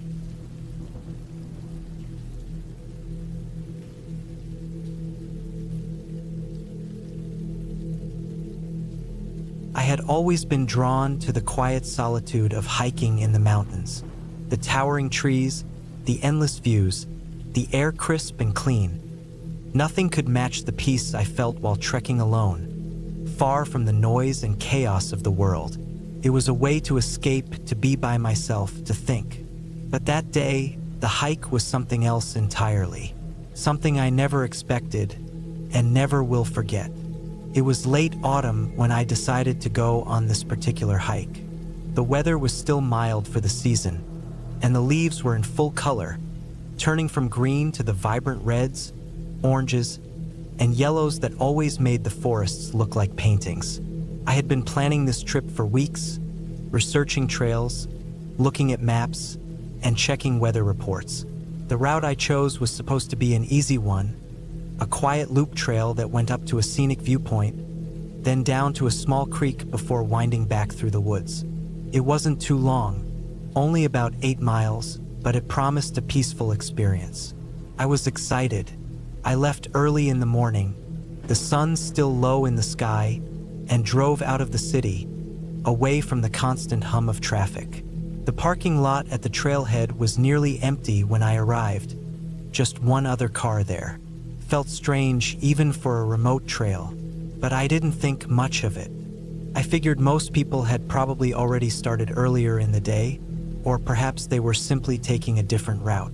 I grabbed my pack, making sure everything I needed was inside: water, a few energy bars, a flashlight, and my map. It was a typical day hike, so I kept it light. As I set off, the crunch of dry leaves underfoot was the only sound, and I felt that familiar sense of freedom begin to settle over me. The trail wound its way through the woods, a narrow path bordered by thick trees, their branches arching overhead like a natural canopy. The air smelled of pine and earth, and I took a deep breath, letting the cool, crisp air fill my lungs. The first couple of miles passed quickly. I felt like I was moving with the rhythm of the forest, my steps in sync with the natural world around me. The sunlight filtered through the branches, casting dappled patterns on the ground, and I could hear the occasional rustle of animals in the underbrush. Probably squirrels or birds, nothing to worry about. I had hiked through these woods before and knew they were safe. But then, something started to feel off. It was subtle at first. I couldn't quite put my finger on it. The sounds of the forest seemed quieter, as though the birds had stopped singing. The breeze had stilled, and even the leaves underfoot had become softer. I shook it off, telling myself it was just my imagination. It was a peaceful day after all. But as I continued along the trail, the feeling of unease grew stronger. By the time I reached the top of the first small rise, I began to notice other signs. The trail, which had been well maintained and easy to follow, started to become less clear. The markers that usually pointed the way were either faded or missing altogether, and in some places, the path seemed to disappear altogether, swallowed up by thick undergrowth. I paused, pulling out my map to check my location. I had stayed on track so far, but now I wasn't so sure. I thought I could hear something faintly in the distance, a kind of low, rumbling sound. It could have been a truck on a distant road or the wind moving through the trees, but I couldn't shake the feeling that something was wrong. I decided to press on. The view from the top of the rise was too tempting to turn back now. I was close to the scenic overlook. The trail narrowed as it wound through a patch of dense forest, the trees closing in around me. The sun had started to disappear behind clouds, casting long, eerie shadows across the trail. The temperature dropped suddenly, and I pulled my jacket tighter around me. As I rounded a bend, I saw something that made my heart skip a beat. There, lying across the trail, was a large, dead animal. It looked like a deer, maybe a buck. Its body twisted at an unnatural angle, the fur matted with dirt and blood. The smell of decay hit me like a punch to the gut, making me gag. I took a step back, my heart racing. This wasn't normal. I looked around, half expecting to see someone nearby, someone who might have dropped the animal or been hunting. But the woods were silent. I couldn't see or hear anything.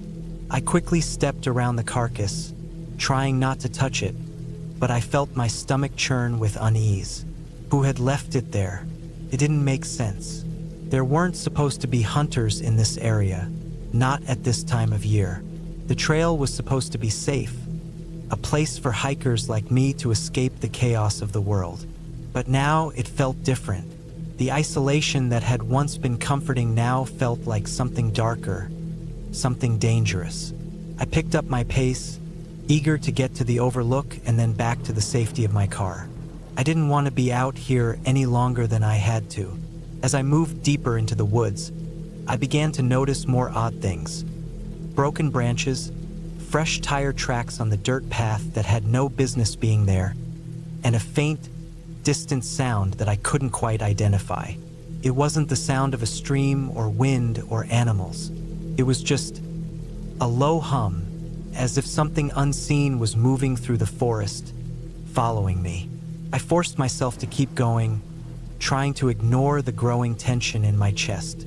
I wasn't one to scare easily, but there was no denying that something felt wrong. Every time I looked over my shoulder, I thought I saw movement in the trees. When I stopped to take a drink of water, I heard something snap nearby, like a twig breaking underfoot. I quickly scanned the area, but all I saw was more of the same: trees, leaves, and shadows.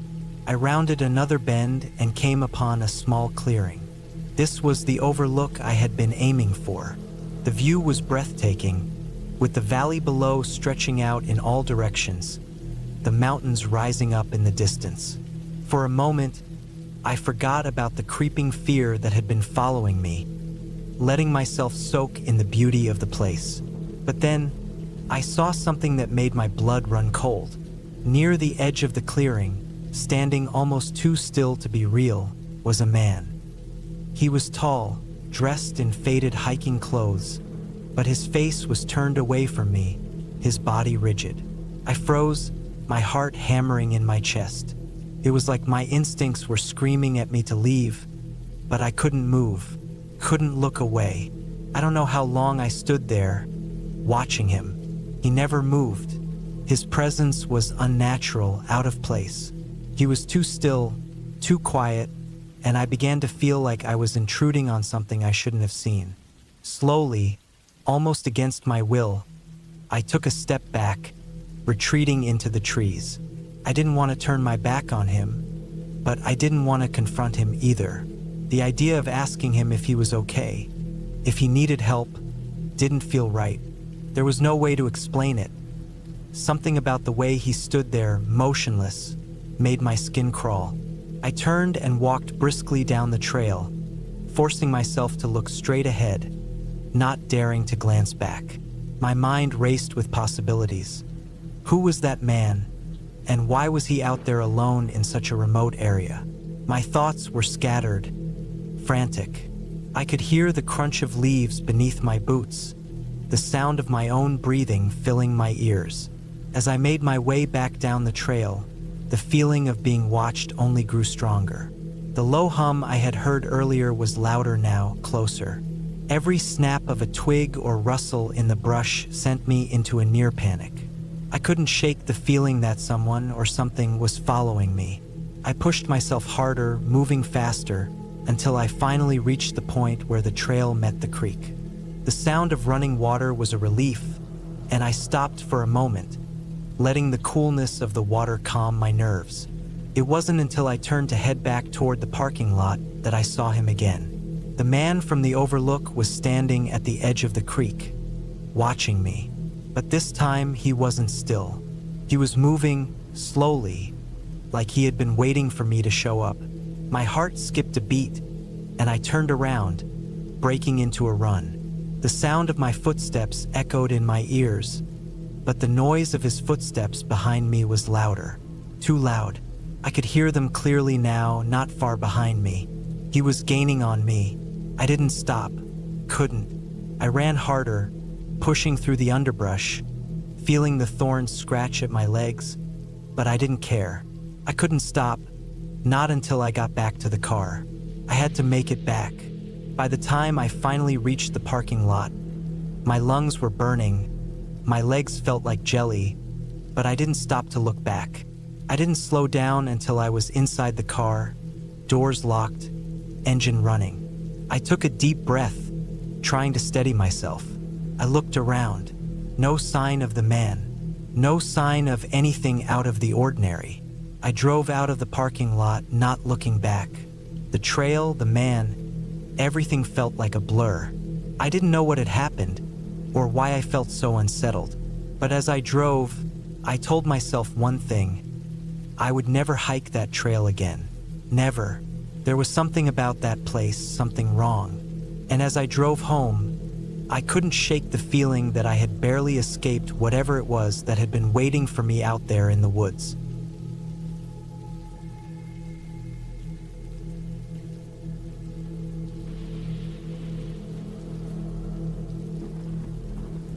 It started as an innocent hike, a way to get away from the noise of the city and reconnect with nature. I had planned to hike this trail for a while, one that was supposed to be peaceful and relatively easy. It was the kind of hike where you don't need to rush, where you can enjoy the solitude, the fresh air, and the simplicity of being out in the woods. I woke up early, packed my backpack with the essentials. A couple of bottles of water, some snacks, my phone for navigation, and a first aid kit, just in case. I had checked the weather the night before, and everything looked fine. There was no chance of rain, and the temperatures were mild. I threw on my hiking boots and started my drive to the trailhead, about 30 minutes outside the small town I was staying in. As I parked the car and grabbed my gear, I could already feel the calmness of the forest surrounding me. It was one of those places where you can almost hear the trees breathing, the birds chirping, and the distant sound of running water. It was perfect, or at least it seemed that way. The trailhead was clearly marked, and I noticed only a few cars parked at the lot. I didn't expect it to be busy. This wasn't a popular trail for tourists, which was why I chose it. It wasn't particularly difficult, but it promised a good few hours of hiking through the woods, which was all I wanted. As I started walking, I couldn't help but feel a sense of excitement. The path was mostly dirt and gravel, winding through dense trees, with the occasional opening where sunlight filtered through. The first mile or so was easy. I passed a small creek, its water clear and sparkling, winding through the rocks. I stopped for a moment to refill my water bottle and enjoy the view. The air was crisp and fresh, and the smell of pine was everywhere. It was quiet, too quiet, in fact, but that didn't bother me at first. The silence of the forest is part of its beauty. But as I kept walking, I began to notice something strange. The deeper I went, the less noise I heard. At first, I assumed it was just me being overly cautious. After all, the forest was vast, and sound often gets muffled in dense areas. But as the minutes ticked by, the silence began to feel heavier, almost suffocating. There were no birds, no rustling leaves, no distant animal calls, just the soft crunch of my boots against the trail. I kept walking, telling myself it was nothing to worry about. I passed a few more creeks, all of them quieter than they should have been. The water didn't have that lively sound you usually hear in a stream, but I shrugged it off as a natural part of being so deep in the woods. The trail was still clear, with occasional signs that someone had passed before me. I started to feel a slight unease, but I didn't let it show. I was used to being alone in the wilderness. Then, about an hour into the hike, I reached a fork in the trail. There were two options. One path continued up a gradual slope, while the other seemed to veer off to the right, down toward a rocky outcrop. I consulted my phone's GPS to check which way I should go, but the signal was weak, so I opted for the path up the slope, figuring it was the main route. The climb was easy at first, just a steady incline, but then it began to get steeper. The trees here were older, their trunks thicker, their branches higher. There was a sense of isolation now, a feeling that I was far from civilization, and though I had planned for a peaceful hike, the deeper I went into the woods, the more my sense of unease grew. At one point, I stumbled upon something that made me stop in my tracks. There was a large, old cabin standing just off the trail.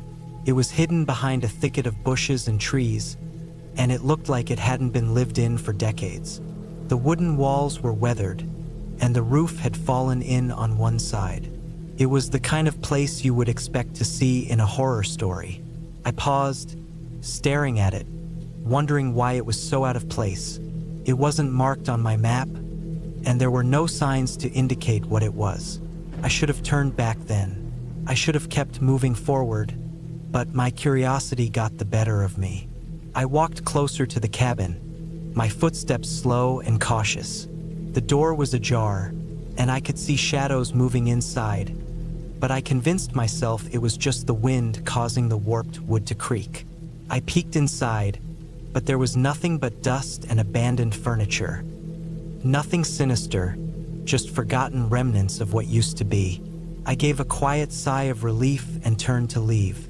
That's when I heard it, a sound that didn't belong, a low, rustling noise from the far side of the cabin, as if something or someone was moving behind the overgrown shrubs. I froze, my heart pounding in my chest. The rational part of me told me it was just an animal, a deer or a raccoon, but the feeling in my gut was telling me something else. I backed away slowly, my mind racing.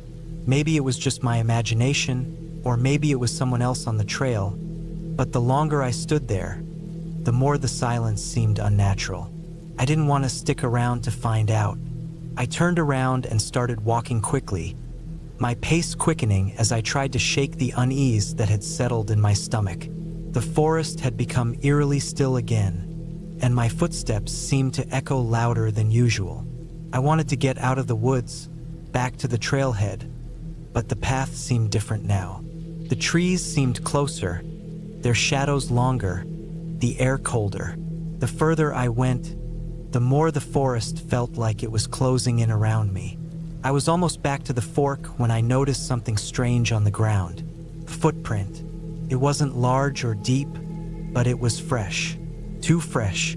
I bent down to examine it closer, and my stomach twisted. The print was clear enough to show that whoever had made it was wearing boots, but there was something off about it. The soil around it was disturbed, as though someone had been standing there, or worse, watching me. I didn't want to think about it. I just wanted to go back. I took the path that led back to the trailhead, the one that I had originally planned on, but something was different. It didn't feel right. I could sense it in the way the air felt, in the way the trees loomed around me. I tried to push the thought away, but it lingered, gnawing at me. Had someone been following me, or was it just my mind playing tricks? The trail was longer than I remembered. Each step seemed to drag on, and the quiet seemed louder, more oppressive. I could feel the hairs on the back of my neck standing up, and my breath quickened. Every crack of a branch, every rustle in the leaves made me jump, even though I knew it was probably just an animal. But something wasn't right. Finally, after what felt like an eternity, I saw the clearing up ahead, the trailhead.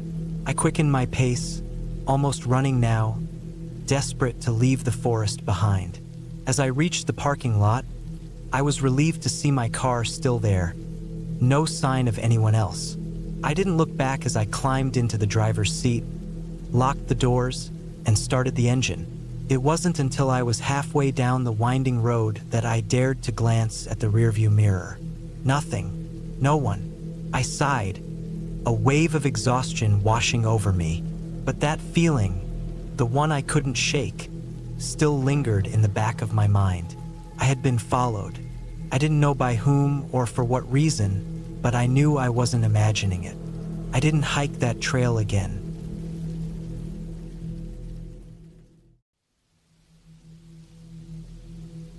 I had never been one to take shortcuts, but there I was in the middle of nowhere, at the edge of a dense forest, looking at the faint path that seemed to disappear into the trees.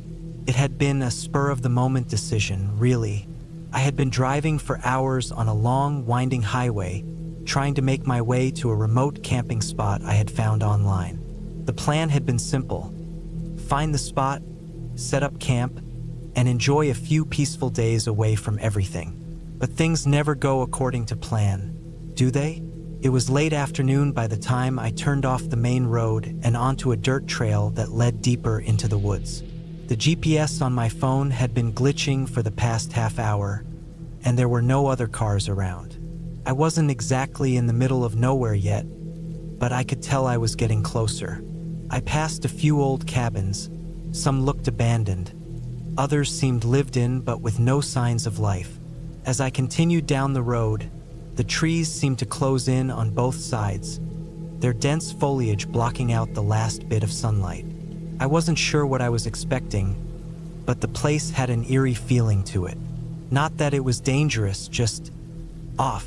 The trees were too quiet, and the air felt thicker than it should have. I pulled my car up to a clearing just big enough for a tent, parked, and grabbed my gear. I hadn't seen anyone for miles. The isolation was what drew me to this spot in the first place. But now, with no one around, I felt strangely exposed. I set up my tent with the usual routine, staked it down, unfurled my sleeping bag, arranged the firewood I'd brought with me. There wasn't much to the place. The clearing was small, and aside from the tall trees, all I could see was the edge of the forest and the narrow trail that led back to the dirt road. There wasn't any noise either. No wind, no birds, nothing. It was quiet, too quiet. I decided to start a fire. The evening chill had begun creeping in, and the crackle of flames would at least give me something to focus on. I sat on a log beside the fire, staring at the flames and wondering if this had been such a good idea after all. My phone still had no signal, and I couldn't shake the feeling that I was being watched. It was probably just my imagination, I thought, but the feeling wouldn't go away. As night settled in, I did my best to ignore the unsettling stillness around me. I ate a quick dinner from a can and tried to read a book by the light of the fire. But my eyes kept darting to the tree line, and the shadows between the trunks seemed to shift unnaturally. I couldn't shake the nagging feeling that something was off, like I was being drawn deeper into the woods without meaning to. I shook my head, forcing myself to focus on the pages of my book, but I couldn't concentrate. The unease gnawed at me, growing with each passing minute. It was then that I heard it, an unmistakable sound just beyond the trees, a rustling noise. At first, I thought it was an animal, but the sound was too deliberate, too rhythmic. It didn't sound like a bear or a deer or any of the usual wildlife I was used to. It sounded human, like someone was walking slowly through the underbrush, trying to stay quiet. I stood up, my heart pounding in my chest. The noise stopped as soon as I moved. I stared into the darkness, my eyes straining to make out any shapes in the trees. I couldn't see anything, just shadows and movement in the corners of my vision. The wind picked up, carrying with it the faint scent of pine. My hands were shaking now, and I couldn't tell if it was from the cold or from fear. I had come out here for solitude, but now I wanted nothing more than to be back in the city, surrounded by people, noise, and light. The rustling came again. This time it was closer. I grabbed a flashlight from my bag and shone it toward the trees. Nothing, just the shadows. My breath quickened, and I felt the hairs on the back of my neck stand up. I turned the flashlight off again, trying to stay calm. It was probably an animal, I told myself. A deer, a raccoon, something. There was no reason to panic. But then the rustling came again, this time from directly behind me. I froze. The sound was unmistakable now, and it was close, too close. My heart thudded in my chest, and I couldn't move. My body was frozen in place, my mind screaming at me to run, but my legs wouldn't obey. Then, in the space of a few seconds, everything went silent. It was as if the world had stopped. I waited, barely breathing, listening for any sign of movement, but there was nothing. I dared a glance over my shoulder. The clearing was empty. My eyes flicked from the trees to the shadows, my mind racing with possibilities. Had I imagined it? No, I knew what I'd heard. The silence stretched on. Then, I heard a faint crunch underfoot. It was barely audible, but it was there. I spun around, flashlight in hand, but again, nothing. The trail that led back to the road seemed just as empty as it had been before. I don't know how long I stood there, my heart pounding, my breath shallow. Maybe it was minutes, maybe it was hours. But eventually, I knew I had to do something. I wasn't going to sit here waiting for whatever it was to come closer. I grabbed my things, shoved them into my backpack, and moved quickly to my car. The whole time, I kept looking over my shoulder. Every rustle, every shift of the trees sent a jolt of fear through me. But I couldn't see anyone, couldn't hear anyone. When I finally reached the car, I threw my bag in the back seat, got in, and locked the doors. I stared out the window, my heart still racing, waiting for whatever had been out there to reveal itself. But the darkness remained undisturbed. I wasn't sure what to do next. Should I just leave? Should I wait until morning? But the thought of staying in that clearing for another night felt impossible. I couldn't shake the feeling that I wasn't alone. I started the engine and drove back down the dirt trail. As I left the forest behind, I couldn't help but feel a strange sense of relief. The further I got from that place, the less I felt like I was being watched. When I reached the main road, I didn't stop to look back.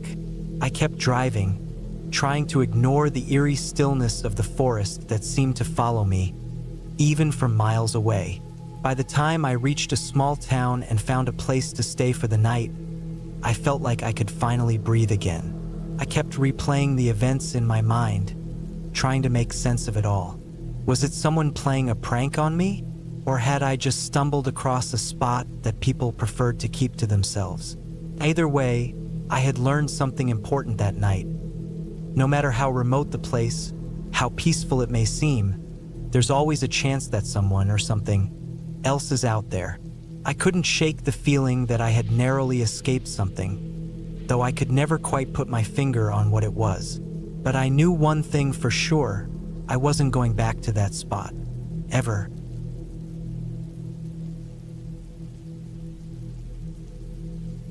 I had always liked the idea of solitude. It was part of the reason I went out to the remote cabin in the middle of nowhere that weekend. I wanted a break from the constant noise and chaos of everyday life. No phones ringing, no emails, no pressure. Just me, nature, and a quiet little cabin tucked deep in the woods. I found it through an online rental site, a place so isolated that the nearest neighbor was miles away. Perfect, I thought. This would be the reset I needed. The road to the cabin was rough, barely wide enough for my car.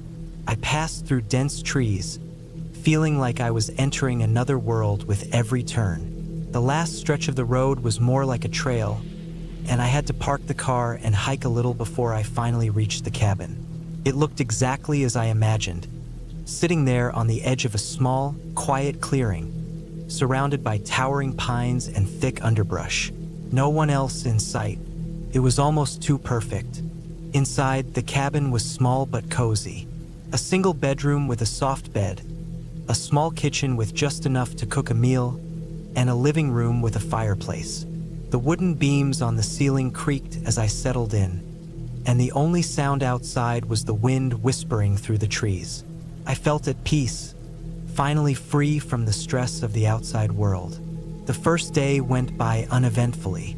I went for a walk through the woods, breathing in the fresh air and enjoying the quiet. The forest around me was thick, so much so that I couldn't see much beyond a few feet in front of me. It was beautiful, though, the kind of beauty that made you feel small but connected to something much bigger than yourself. I found a small stream, sat by it for a while, and listened to the water trickling over the rocks.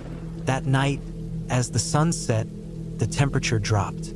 I sat in front of the fire with a cup of tea, watching the flickering flames. The cabin was warm and inviting, the perfect refuge from the cool night outside. I had the place to myself, and that was all that mattered. But around midnight, something strange happened. At first, it was just a noise in the distance, something that caught my attention. It sounded like something large moving through the trees. I stood still for a moment, trying to pinpoint the source of the sound, but it was hard to tell. The forest was so thick, and the shadows made it hard to see anything clearly. I shrugged it off. Maybe it was just a deer or a bear, I thought. The animals around here could be loud when they moved through the brush. Then I heard it again, closer this time. A heavy rustling, like something big was pushing through the underbrush. I listened intently, my heart beginning to race a little. It was so quiet here, and the sound seemed out of place. It wasn't a bear, or at least it didn't sound like one. Bears don't move like that. I grabbed a flashlight from the counter and stepped outside, standing on the porch for a moment, listening. The wind had died down, and the forest was eerily still. The noise had stopped, but the feeling of being watched settled over me. I couldn't shake the sensation that I wasn't alone. I called out into the darkness, my voice breaking the silence, but there was no response. The trees seemed to press in closer, their branches swaying just slightly, as if they were trying to hide something. I shone the flashlight into the woods, trying to catch a glimpse of whatever it was. But all I saw was the darkness, the beam of light dancing over the trunks of trees. I stood there for a few moments, unsure of what to do. Should I go inside and lock the door? Should I wait and see if the noise returned? I decided to head back inside, but as I turned to go, I noticed something that made my stomach drop. The footprints. There were fresh prints in the soft earth just outside the cabin, large and heavy, like a person had been standing there not long ago. I froze, the flashlight trembling in my hand. These weren't animal tracks. They were human, or at least they looked like they could be. But there was no one for miles around. No one at all. I quickly bolted the door behind me and locked the windows, my mind racing. Who would be out here? And why were they so close to the cabin? The possibility of someone being out there, watching me, made my skin crawl. I tried to shake it off, telling myself I was being paranoid. Maybe it was just someone else staying nearby, or maybe the tracks had been there longer than I thought. But deep down, I knew that wasn't true. The prints were fresh, and they led straight up to the cabin. The rest of the night passed in a blur. Couldn't sleep. Every creak of the cabin, every shift of the wind outside, had me jumping. I sat up in bed, the flashlight on the nightstand beside me, my eyes flicking to the windows every few seconds. The silence was deafening, broken only by the occasional crackling from the fireplace. At some point, I must have drifted off to sleep, because the next thing I knew, I was waking up to the first light of dawn. I felt groggy and disoriented, but also relieved. It was daylight and I had survived the night. But the moment I stepped outside, my stomach dropped again. The prints, they were still there, and they weren't just by the cabin. They were everywhere, leading away into the woods, disappearing into the trees. It was like whoever had been here had walked around the entire cabin during the night, circling it, watching, waiting. My first instinct was to grab my things and leave, get in the car and drive away as fast as I could. But something held me back. What if I was wrong? What if there was an explanation? I had to know. I had to figure out who or what was out there. I spent the rest of the morning trying to make sense of it all. I followed the tracks, though they grew fainter as I went deeper into the woods. They were human, I was sure of it, but they seemed to disappear in odd places. The forest was dense, and it was hard to see anything too far ahead. Around midday, I found something that stopped me dead in my tracks. A small clearing. In the center was a makeshift camp, the kind that looked like it had been abandoned in a hurry. There were a few charred logs, a small tent that had been ripped open, and a few empty cans scattered around. But what caught my attention was the pack. A backpack, lying abandoned on the ground, just a few feet from the fire pit. It was old, worn out, and covered in dirt, but it was unmistakable. I approached cautiously, the hairs on the back of my neck standing up. This was real. Someone had been out here. Someone had been close to the cabin. I opened the pack carefully, my fingers trembling. Inside, I found only a few supplies. A water bottle, some granola bars, and a map. But the map wasn't of the area I was in. It was an old topographic map, showing places I didn't recognize, roads that didn't exist anymore, and markings that seemed out of place. My heart raced. Whoever had been out here was preparing for something big. I didn't know what to do. I wanted to stay and figure it out, but my instincts screamed at me to leave, to get back to my car and never look back. That's exactly what I did. I didn't waste any more time. I grabbed the backpack and headed back toward the cabin, my thoughts running wild. What did this mean? Who was out there? And why hadn't they come back for their stuff? I packed my things as quickly as I could, barely taking the time to make sure I had everything. I didn't care about the cabin anymore. I just needed to get out. I drove away, not once looking back. As I left, the weight of the silence behind me seemed to follow. No sounds of birds, no rustling leaves, just an oppressive quiet that hung in the air. As I drove down the long, winding road, I finally started to feel the tension in my shoulders release. The further I got, the more I felt like I could breathe again. I was almost to the main road when I passed a truck, a big, black truck that I hadn't seen on my way in. It didn't register at first, but then I saw the man standing by it. He was tall, with dark clothes and a grim expression. He didn't look at me, but I swear I felt his eyes on me. I didn't stop. I didn't even slow down. I just kept driving, not looking back. When I finally reached the main highway, I pulled into the nearest gas station, my hands shaking. I had to call the rental agency. They needed to know what happened. But when I tried to explain, the person on the other end of the phone sounded confused. No one was supposed to be out there. No one. They offered to send someone to check the cabin, but I didn't care. I was done. I was so done. I haven't gone back to that cabin. I haven't even been back to that area. I don't know who or what was out there.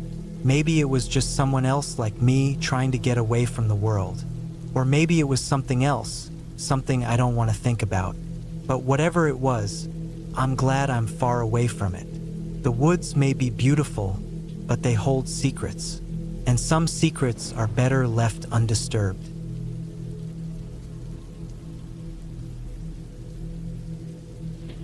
had never felt as isolated as I did that day. It was meant to be a simple weekend hike, nothing too fancy. Just me, the trail, and the peace of being away from the noise of city life.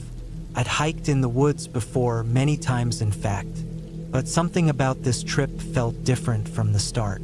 It was one of those overcast days where the clouds hung heavy in the sky, casting a dull gray light over the landscape. The air was cool, but not cold enough to be uncomfortable. I woke up that morning with the usual excitement of hitting the trail. It had been a few weeks since my last hike, and I was eager to get away from everything. I packed up my gear the night before: water, snacks, a map, first aid kit, and a few other essentials. The route I planned was a loop through a small part of the forest I'd never explored before. It was supposed to take a couple of hours, maybe 3. Easy enough for a solo trip. I wasn't worried about anything. I've done this kind of thing before. The trailhead was nearly empty when I arrived. There was a car parked off to the side, and I could tell it was an older vehicle that had been there for some time. I didn't think much of it. Maybe someone else was out there, but it was a vast forest, so it wasn't unusual to not run into anyone for hours. I shrugged it off and started walking. The first couple of miles went by without incident. The trees were thick here, their branches twisting together above to create a canopy that blocked out the sun entirely. The only sounds were the crunch of my boots on the trail, the occasional rustle of leaves in the wind, and the distant calls of birds. It was peaceful, exactly what I was looking for. The deeper I went into the forest, though, the more unsettling it started to feel. It wasn't anything I could put my finger on exactly. The air felt heavier, like it was pressing down on me, and the sounds of the forest seemed to grow more distant. It's strange how quickly the world around you can shift from calm to eerie, and that's how it was. The woods weren't silent, but the noises were different, more muted, like the forest itself was holding its breath. By the time I reached the halfway point of the trail, I had begun to notice the absence of familiar signs. Normally, I'd expect to see a trail marker or maybe a stream, a small clearing, something that reassures you that you're on the right path. But here, there was nothing. The trail had become more difficult to follow, and it was hard to tell which way was which. I checked the map, but it was no help. The markings didn't match anything I was seeing. The trees looked the same in every direction, and I felt a flicker of doubt creep into my mind. I paused for a moment, took a deep breath, and tried to shake off the unease. It was just my mind playing tricks on me.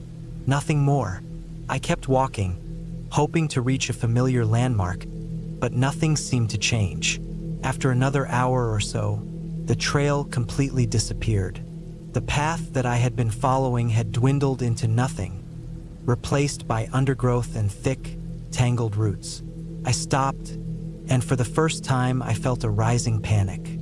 I should have turned back earlier, but now it felt too late. I pulled out my map again, but it wasn't much help. The trails I'd expected to follow weren't there anymore. The landmarks I had hoped to rely on seemed non-existent. I turned around, hoping to retrace my steps, but that only made things worse. Everything looked unfamiliar, and the trees seemed to loom over me, closing in from every side. I tried to stay calm. It wasn't unusual to get disoriented in a forest like this. I told myself to keep moving, to keep walking, and eventually, I would find my way out. But as the hours passed, the situation only seemed to worsen. It wasn't just the trail that had disappeared.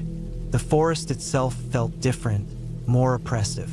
The sky was growing darker as the sun started to dip behind the clouds. I checked my watch, nearly 6 o'clock. I should have been out by now, but there was no sign of anything familiar. That's when I started to hear it. At first, it was subtle, just a faint rustling sound, like something moving through the brush. I paused, my heart skipping a beat. It was far enough away that I couldn't see what it was, but I could hear it. The sound was strange, unnatural. It was too rhythmic, too deliberate to be an animal. I stood still, straining my ears, but it stopped as suddenly as it had started. I took a step forward, trying to ignore the growing unease. The forest felt empty, too empty. There were no sounds now, no birds, no wind. Just the deafening silence and my own heartbeat. The hair on the back of my neck stood up. Something wasn't right. The wind picked up a little, blowing through the trees, but it didn't do much to calm my nerves. It only made the shadows between the trees seem longer, darker. I kept walking, but now I was aware of every snap of a twig underfoot, every rustle of leaves. The world felt as though it were holding its breath. By the time it was fully dark, I had no idea where I was. The light from my phone barely helped. I had no reception, of course, but I used it to light my way as I stumbled through the woods. I couldn't stop thinking about the rustling. Whatever it wasn't natural. The noise had come from a place where there shouldn't have been anything. Too still, too quiet. Then it happened again. A distinct, deliberate sound. It was closer this time. I froze, gripping my phone tighter. I could hear it moving slowly, methodically. I tried to peer through the trees, but the darkness was thick. I felt the weight of something unseen, something watching me, even though I couldn't see it. My heart began to race. I had to get out of there. I took off running. I didn't care if I was heading in the right direction. I just needed to get away from whatever that sound was, away from the feeling that something was following me. I crashed through the underbrush, limbs and branches grabbing at me, but I didn't stop. Every time I glanced over my shoulder, the rustling sound was closer. I couldn't see it, but I knew it was there. My breath was ragged, and my legs felt like they were going to give out. The ground beneath me shifted, the earth soft and uneven. I stumbled, catching myself just before I fell. Panic flooded my chest, and I forced myself to keep moving, but the exhaustion was setting in. I didn't know how much longer I could go on. And then, just as suddenly as it had begun, the sound stopped. The woods were silent again. No rustling, no footsteps, just the oppressive quiet. I stopped and listened. The weight of the silence felt suffocating, like something was waiting in the dark. I didn't know what it was, but I knew I couldn't wait to find out. I forced myself to keep moving, though now my thoughts were consumed with dread. I couldn't just keep running. I had to figure out where I was, or I'd end up in a worse situation. I decided to pause, collect myself, and try to find a way back. I found a small hill and climbed it, hoping for a better vantage point. And there, in the distance, I saw it. An outline of something in the dark, faint but unmistakable. It was a building, a cabin. I couldn't believe my eyes. A cabin? Here in the middle of nowhere? I didn't know if I should feel relieved or terrified, but it was a sign of civilization. Something I could use. I moved toward it quickly, desperate. The cabin wasn't as far as I had expected. It only took a few minutes to reach it. I cautiously approached, unsure of who or what might be inside. The door was slightly ajar, creaking in the wind. I stood there for a moment, unsure whether to go in or not. But then, I pushed the door open and stepped inside. It was empty, abandoned. The air was stale, but at least there was shelter. The walls were covered in dust, and everything seemed old, really old. The furniture was covered in sheets, but it was safe. I closed the door behind me, locking it. For the first time in hours, I felt my heart slow down. I sat on the floor, leaned against the wall, and tried to catch my breath. I didn't know who had built this cabin, or how it had come to be here, but I knew one thing. I wasn't alone in the woods anymore. I had found my way out. The cabin wasn't much, but it was a lifeline. As the night stretched on, I realized how lucky I was to have found it. The storm that came through later only confirmed it. The rain came down hard, soaking everything outside, but I was dry, safe, and finally able to relax. In the morning, When the storm cleared and the sun returned, I left the cabin, taking one last look before heading back toward the trailhead. The forest seemed different now, not quite as oppressive as it had the night before. And when I finally made it back to the parking area, I felt an overwhelming sense of relief. I was done. I'll never know who built that cabin or how it ended up in the middle of nowhere, but I was thankful for it. It was my salvation, my refuge in the chaos. Sometimes, it's the little things that keep us going, the ones we least expect. I had always been someone who enjoyed the quiet, isolated corners of the world. It was peaceful to me to leave the noise of the city behind and find a place where the only sounds were the wind through the trees and the crunch of gravel beneath my boots. So when I found an old, barely used hiking trail tucked away in a remote part of the country, I thought I had found the perfect spot for a weekend getaway. The trail was supposed to lead to an old cabin. Nothing fancy, just a place for hikers to rest and take shelter from the elements. I figured it would be a good chance to test my skills, maybe learn something about myself. There was no one around for miles, and that was exactly what I wanted. I packed my bag, grabbed my gear, and drove out to the trailhead. The road leading up to the trail was barely paved, more like a dirt path than anything. I could feel the bump of the tires on the uneven surface as I slowly made my way through the woods. It was late afternoon when I arrived, the sun starting to dip lower in the sky. The air was cool, crisp, perfect for a hike.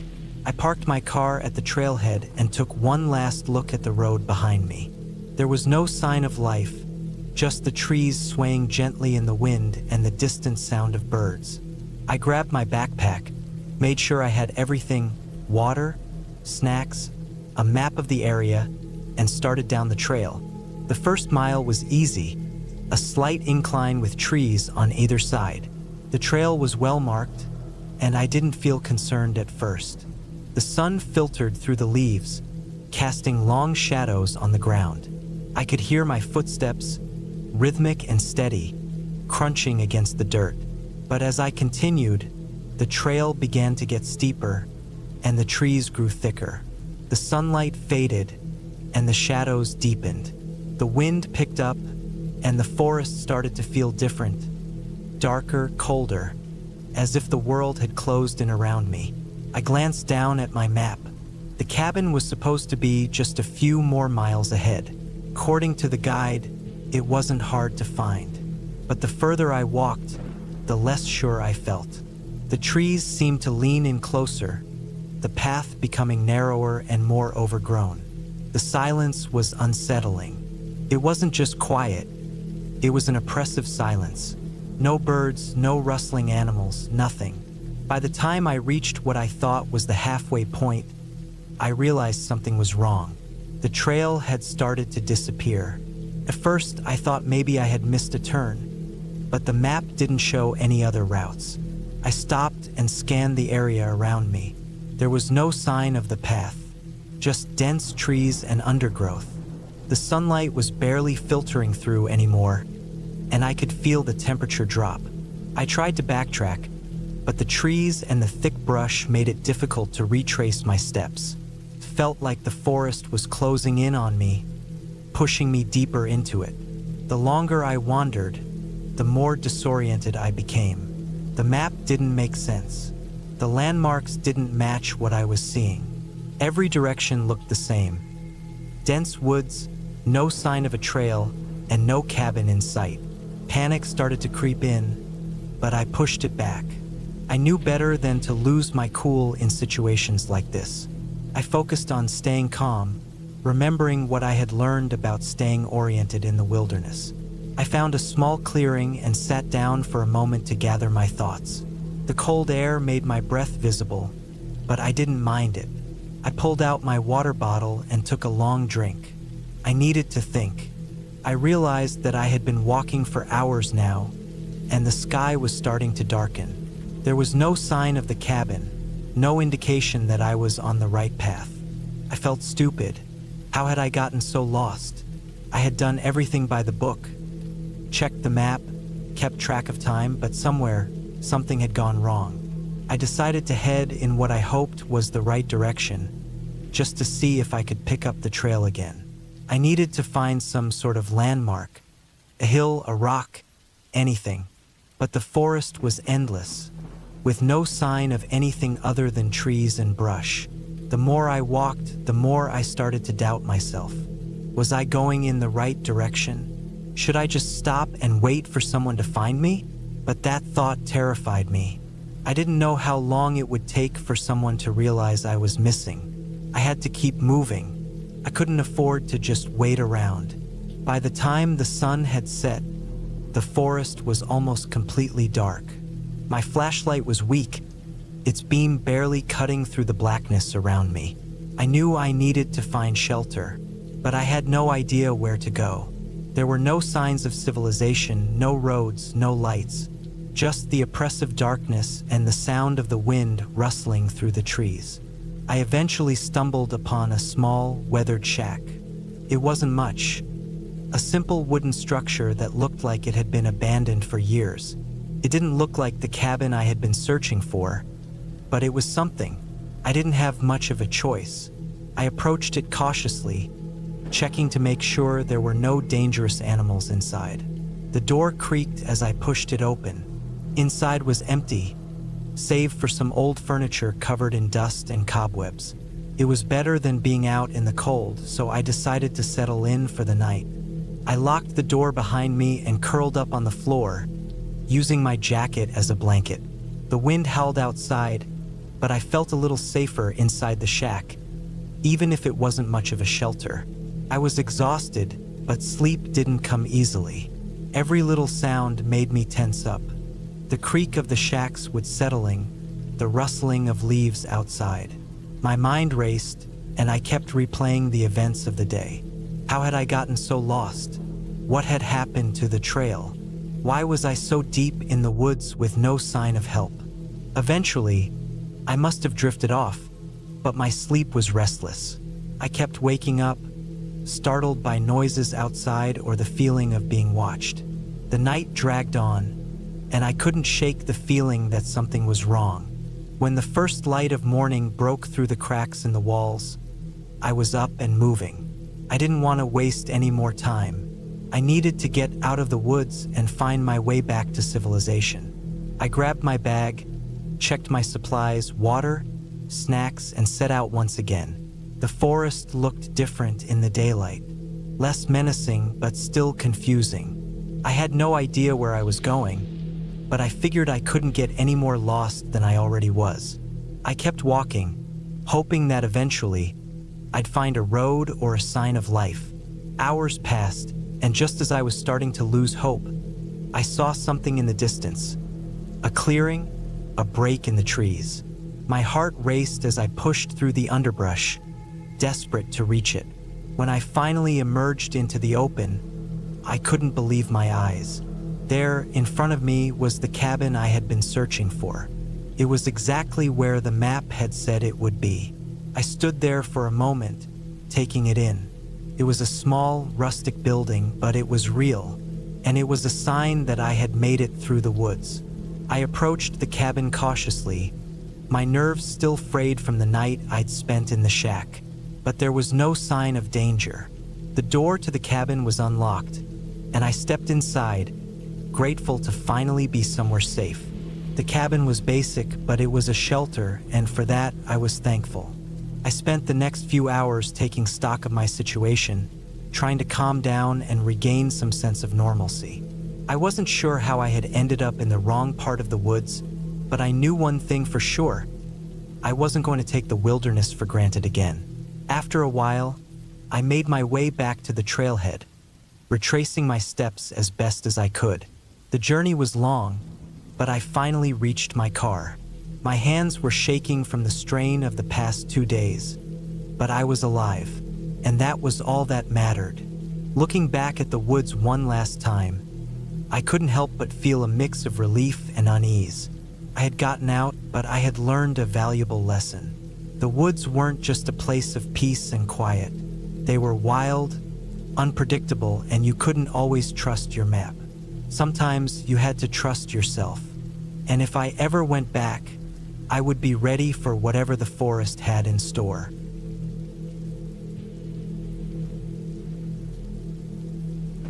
I was in the middle of nowhere.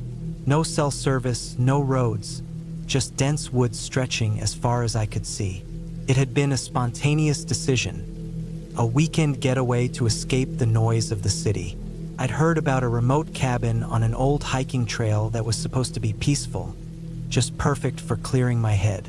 The kind of place that seemed to promise a break from the chaos of everyday life. But as soon as I started the hike toward it, I began to feel something wasn't quite right.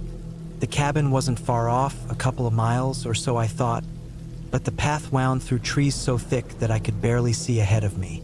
It was quiet, not the calm quiet I had hoped for, but an unsettling silence that seemed to close in on me with every step I took.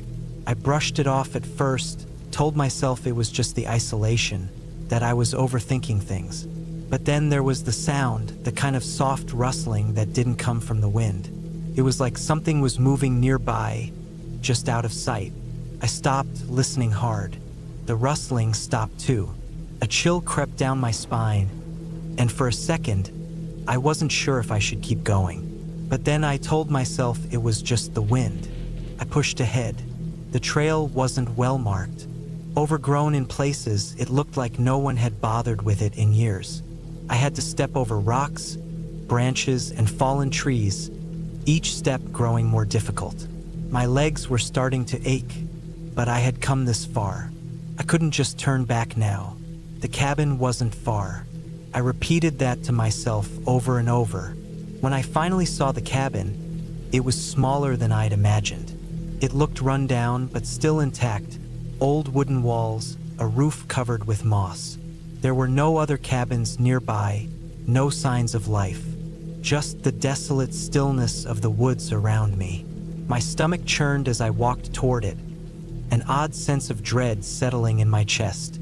Inside, it was just as I had expected, dark and musty, the smell of old wood and dust in the air. The windows were boarded up and the furniture was minimal. An old couch, a table, and a few chairs. A fireplace stood at one end, but there was no firewood to light it with. I set my bag down, the silence pressing in from all sides. I spent the first few hours unpacking and settling in. I kept my things close, not wanting to wander too far. The thought of leaving the cabin even for a short while made me uneasy. I couldn't shake the feeling that something wasn't right about this place. As the evening came, the sun dipped below the trees, casting long shadows across the cabin. I sat by the window, staring out into the thickening woods. I could still hear that rustling sound, faint but persistent. At first, I thought it was just an animal, maybe a deer or something bigger like a bear. But the more I listened, the more it sounded off, too deliberate, too constant. Like whatever it wasn't moving in the usual way. My mind began to race. Maybe it was nothing. Maybe I was just jumpy from being alone in the woods, far from any real help. But the rustling persisted, moving closer. At some point, I thought I heard a low thud, like something heavy hitting the ground.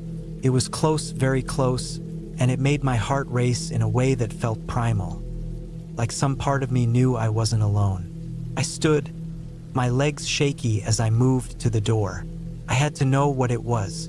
I couldn't just sit in there, waiting for something I couldn't understand to happen. I opened the door slowly, stepping outside onto the porch. The woods were dark now, and I could barely see a few feet in front of me. The rustling had stopped, and the silence felt deafening. For a long time, I stood there, straining my ears. Then I heard it again, a soft, almost imperceptible scraping sound, as if something was dragging itself across the ground. My breath caught in my throat. I couldn't explain it, but there was something in the sound that felt wrong. I didn't want to go searching for it. I didn't want to see what was out there, but I couldn't stay in the cabin either, not when every instinct in me screamed that something was wrong. I grabbed the flashlight from my bag and stepped off the porch, the beam of light flickering in the darkness. I walked slowly, my footsteps careful, listening intently. The sound grew louder, closer. It wasn't animal, it was something else. Something human. It was dragging its body through the underbrush. My throat tightened, and I almost turned back, but curiosity, or maybe sheer fear, kept me going. I followed the sound until it led me to a clearing. The beam of my flashlight danced over the trees, the undergrowth, and the shadows in between. At the far edge of the clearing, there was something, a shape. I froze, heart thundering in my chest. It was hard to make out, but it looked like a person, bent over, crawling through the dirt. The flashlight's beam caught their face. It was a man, his face covered in dirt, his eyes wide and unblinking, staring directly at me. I backed away, my breath catching in my throat. My instincts screamed at me to run, but my feet wouldn't move. And then, as if sensing my hesitation, the man turned his head toward me. His mouth opened, but no sound came out. Only the rasping sound of breath, shallow and broken. He crawled forward, dragging himself with a desperation that made my stomach turn. I had never felt more terrified in my life. Every nerve in my body screamed for me to get out of there, but I was rooted to the spot, paralyzed by the sight of him, the strange, silent way he moved. It took every ounce of strength to turn and run. I didn't stop until I was back at the cabin, slamming the door behind me. My hands were shaking so badly that I could barely lock it. I didn't know what was out there or what had just happened, but I wasn't staying to find out. I spent the rest of the night inside, every creak and groan of the old building making me jump. I kept my flashlight close, too scared to even think about sleeping. When morning finally came, I didn't wait for the sun to fully rise. I grabbed my things, packed as quickly as I could, and left. The whole time, I kept glancing over my shoulder, half expecting to see that man crawling toward me again. I made it back to the trailhead, my heart still pounding, but when I finally got to my car, I breathed a sigh of relief. The woods behind me felt like a different world, one I was glad to leave behind. It wasn't until I returned home, safe and sound, that I realized just how close I had come to something I didn't understand. The whole trip had felt off, but I had dismissed it as my imagination running wild. Maybe I was just overthinking it, but the man crawling in the dirt, there was no way that was a coincidence. I don't know what he was doing in those woods or how he had gotten there. I don't know why he was crawling or what had happened to him, but I'll tell you this, I'm never going back to those woods. Whatever it was that was out there, I'm done with it. Some places are meant to be left alone, and some things are better off unexplained. I don't know if I'll ever really understand what happened, but I'm just grateful I made it out in one piece. The memory of that man's eyes still haunts me, though, and sometimes, when I'm alone at night, I hear the faintest sound, like something dragging itself across the floor. But I don't go looking for answers anymore. Some mysteries are better left unsolved.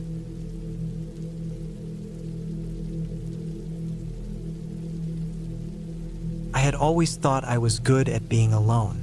Spending time in nature, getting away from it all was something I treasured. I grew up in a small town, surrounded by woods and mountains, and as an adult, I found peace in going on solo hikes. But this time, things were different. Started like any other trip, really. I packed my usual gear: a tent, sleeping bag, extra clothes, and enough food to last me a couple of days. I had a map, though I didn't expect to need it much. The plan was simple: hike through the forest, set up camp by the river, and enjoy the quiet of being completely isolated for a few days. The hike to my destination was smooth, and the weather was perfect, cool with a gentle breeze and the sun shining through the trees. I moved at my own pace, taking breaks whenever I felt like it, sipping water, and enjoying the sounds of the forest. Birds were chirping, leaves rustling in the wind, and the occasional crack of a branch underfoot made everything feel peaceful. By the time I reached my camp spot, the sun was beginning to dip below the horizon, casting long shadows across the forest floor. I set up my tent next to the river, the sound of the flowing water a soothing backdrop to my efforts. I took my time to get everything just right, arranging my gear and setting up my campfire. The sun was nearly gone by the time I finished, and the light was beginning to fade fast. I ate my dinner by the fire, the crackling of the wood mixing with the gurgling river. It was calm, tranquil, exactly how I liked it. As the night wore on, I found myself watching the stars, enjoying the silence. The only sounds were the river, the wind, and the occasional rustle in the bushes behind me. I didn't think much of it at first, probably just an animal, maybe a deer or a raccoon. I finished my food and sat there for a while, listening. The silence had settled in again, but this time it felt a little thicker, like the forest itself was holding its breath. I couldn't shake the feeling that I wasn't alone, but I shrugged it off. It was probably just the woods playing tricks on my mind. It's easy to feel that way when you're out there, alone in the dark. Eventually, I decided to turn in for the night. I zipped up my tent and crawled into my sleeping bag. The fire had burned down to embers, and the only light now came from the faint glow of the stars above. The river's steady rush was comforting, and I closed my eyes, trying to block out the creeping feeling that something was off. It wasn't long before I heard it, a sound that broke the rhythm of the night. A twig snapped. It wasn't far from the tent, just outside. My heart skipped a beat. I lay still, straining to hear any other sounds, but there was nothing. I told myself it was just another animal, maybe a squirrel or a rabbit. It wasn't anything to worry about. But then I heard another snap, and another. This time it was closer. I sat up, my heart pounding. The rustling sound was coming from just outside my tent, as if something was walking around it. I held my breath, listening carefully. Could still be an animal, but this felt different. There was something deliberate about it, like it was circling, taking its time. It wasn't just a random noise. I grabbed my flashlight and flicked it on, the beam cutting through the darkness. I pointed it at the opening of the tent, but saw nothing. The forest was silent again. I held the light steady, scanning the trees around me, but nothing moved. I forced myself to breathe, trying to calm down. It was just an animal, I thought. Maybe a bear or something. I had heard that they sometimes roam through the area, especially at night. Still, my mind raced. The sounds from outside my tent didn't feel like they came from an animal. I spent the next few hours wide awake, listening to every rustle and crack in the forest. Each sound sent my nerves into overdrive. I didn't dare leave the tent. It felt like something or someone was out there waiting, watching.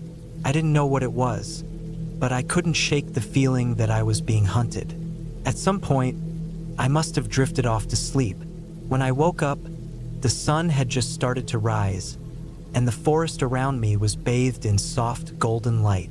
I got up, stretched, and unzipped the tent, stepping outside. The air was cool, and the smell of damp earth filled my lungs.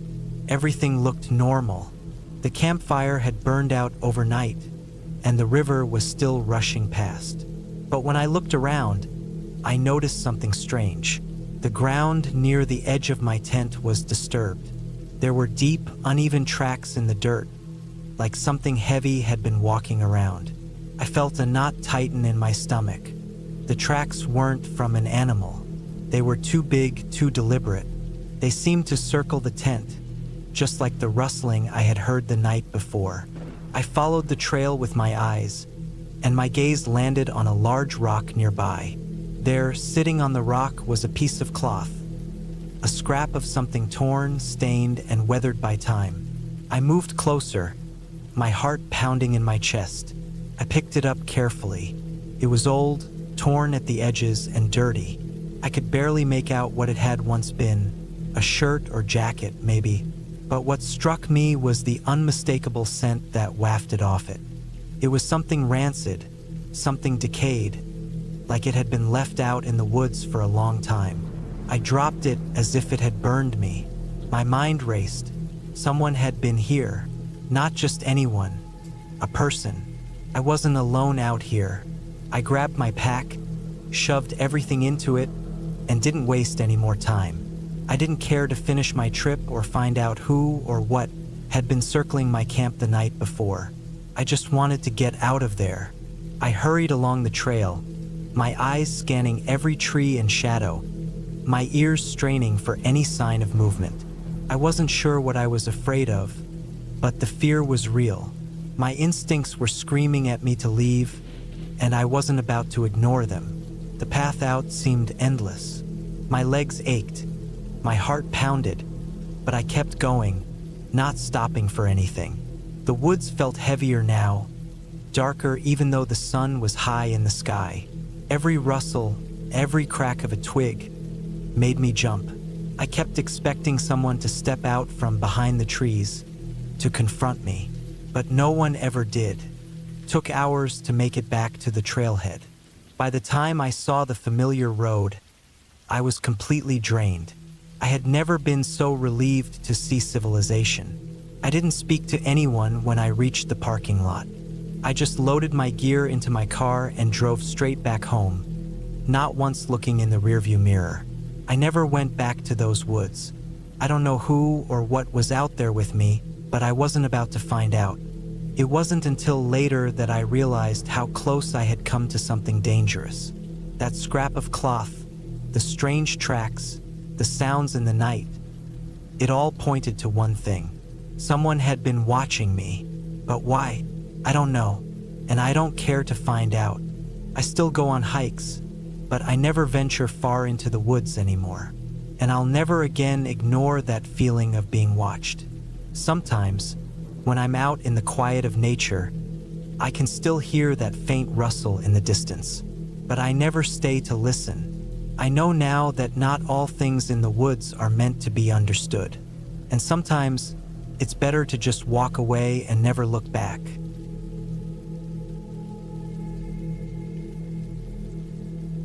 I've always been someone who enjoyed a little solitude, which is why I decided to spend a weekend alone in a cabin up in the woods, the kind of place where you don't hear anything except the wind and the occasional rustle of leaves. No Wi-Fi, no cell service, just nature.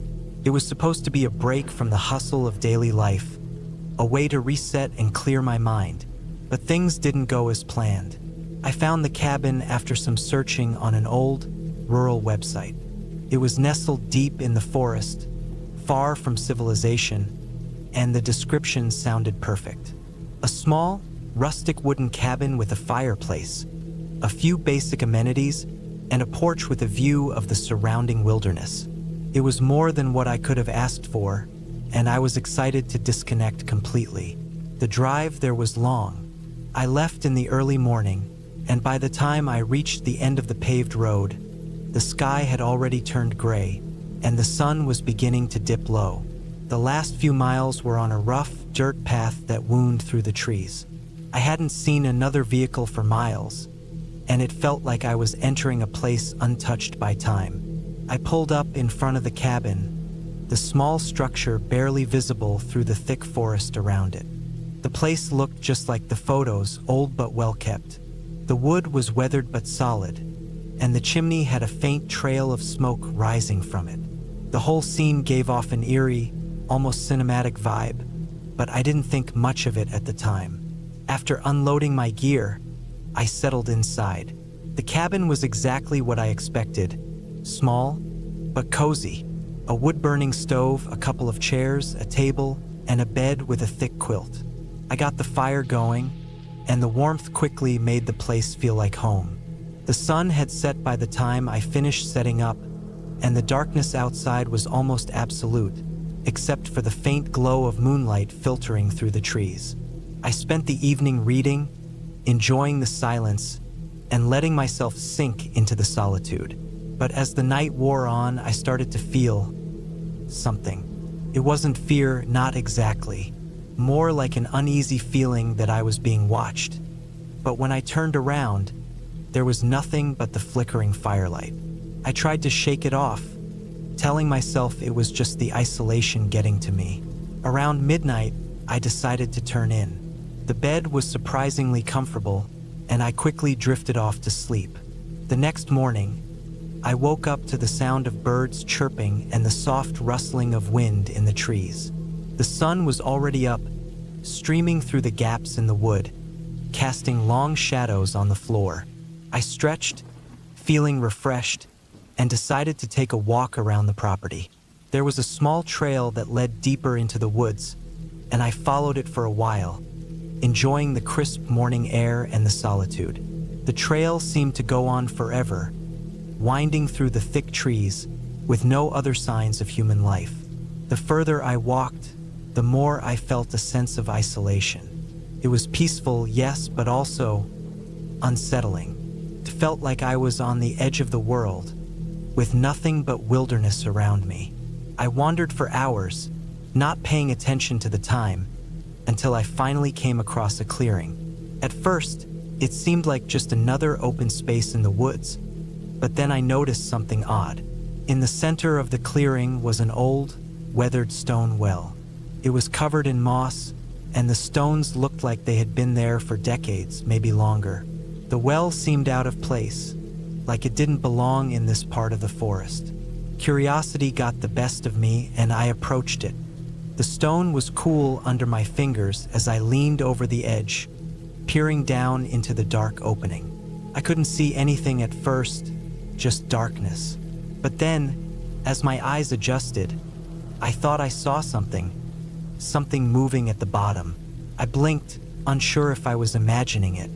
The forest was still, and the breeze had died down, leaving an uncomfortable silence. I stepped back, shaking off the feeling, and turned to leave. That's when I heard it, a soft rustling noise, like footsteps in the leaves. But there was no one around. I froze, my heart skipping a beat. My breath caught in my throat as I slowly turned in a circle, trying to locate the source of the sound. Nothing, just the trees and the breeze. I didn't want to stick around to figure it out, so I hurried back to the cabin. The feeling of being watched was even stronger now, and I couldn't shake the sense that something was wrong. That evening, I decided to stay inside, reading and keeping the fire going. As the night fell, the shadows grew longer and the air colder. I locked the door behind me, more out of instinct than any real concern. But as the night wore on, I kept hearing strange noises from outside, branches snapping, something moving through the trees. It sounded like footsteps, but I was sure there was no one else around. The silence was overwhelming, punctuated only by the crackle of the fire.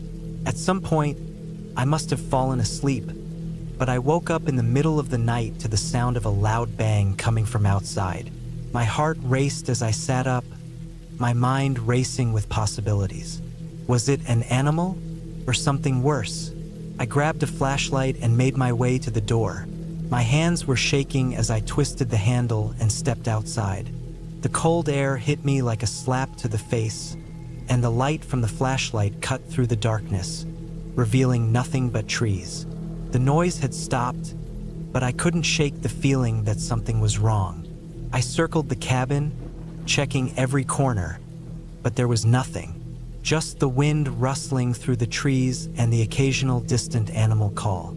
Still, I couldn't shake the feeling of being watched, of being so small and vulnerable in this vast, empty wilderness. That night, I didn't sleep.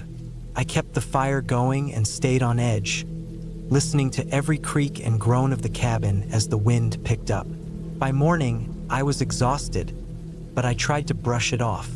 I packed up my things and decided to leave, telling myself it was just my nerves playing tricks on me.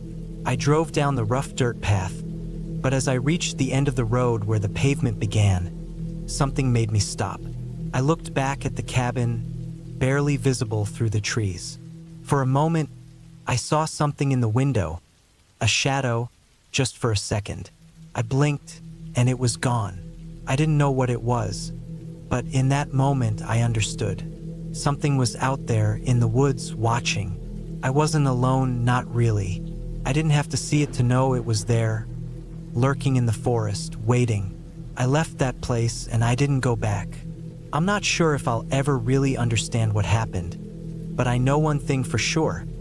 Sometimes, being alone in the middle of nowhere isn't peaceful. It's terrifying.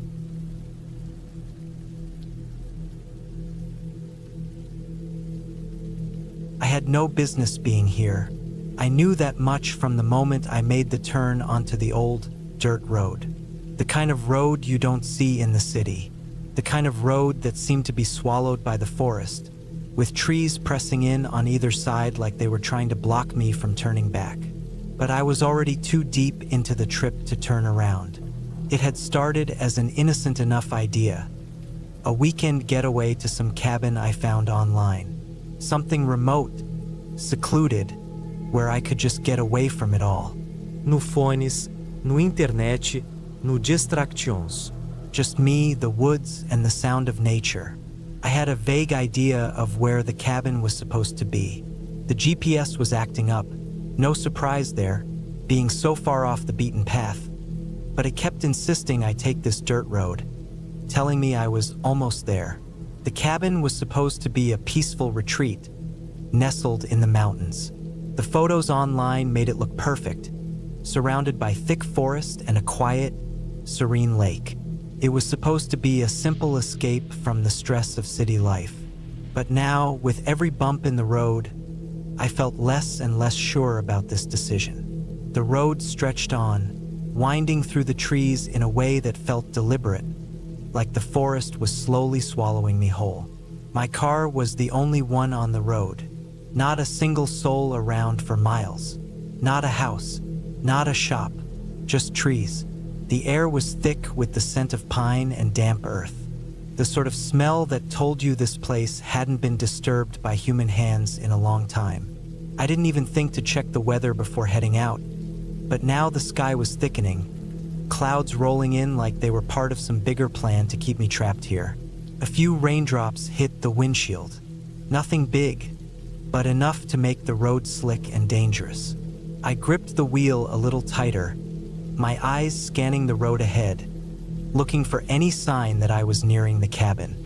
Minutes stretched into what felt like hours as I drove deeper into the forest. It felt like I was the only person left in the world. Even the birds had stopped singing. I rolled down my window, hoping to catch a breeze, but all I got was the dense, heavy air of the woods. There was no turning back now. I told myself that, even though a small part of me wondered if I should have called it quits and found a hotel in the nearest town. I rounded a bend in the road, and then there it was, the cabin. It stood at the edge of a small clearing, looking like something straight out of an old survivalist movie. It was made of rough-hewn logs, the wood darkened with age, and the roof was a simple slant, covered in moss and patches of lichen. There were no neighbors, no signs of life, just trees, dirt, and the cabin. I parked my car, the engine sputtering as it came to a stop. The cabin looked just like the pictures, though the reality of it made the hairs on the back of my neck stand up. There was something off about it. It wasn't the kind of place that made you feel welcome. It was more like a place that made you feel like you were trespassing, even if you technically weren't. I grabbed my bag and stepped out of the car. The air was colder than I expected, and I shivered slightly. My footsteps crunched against the gravel driveway as I made my way up the small path to the door. The front porch had a couple of chairs, but they were covered in a layer of moss, as though no one had sat in them for years.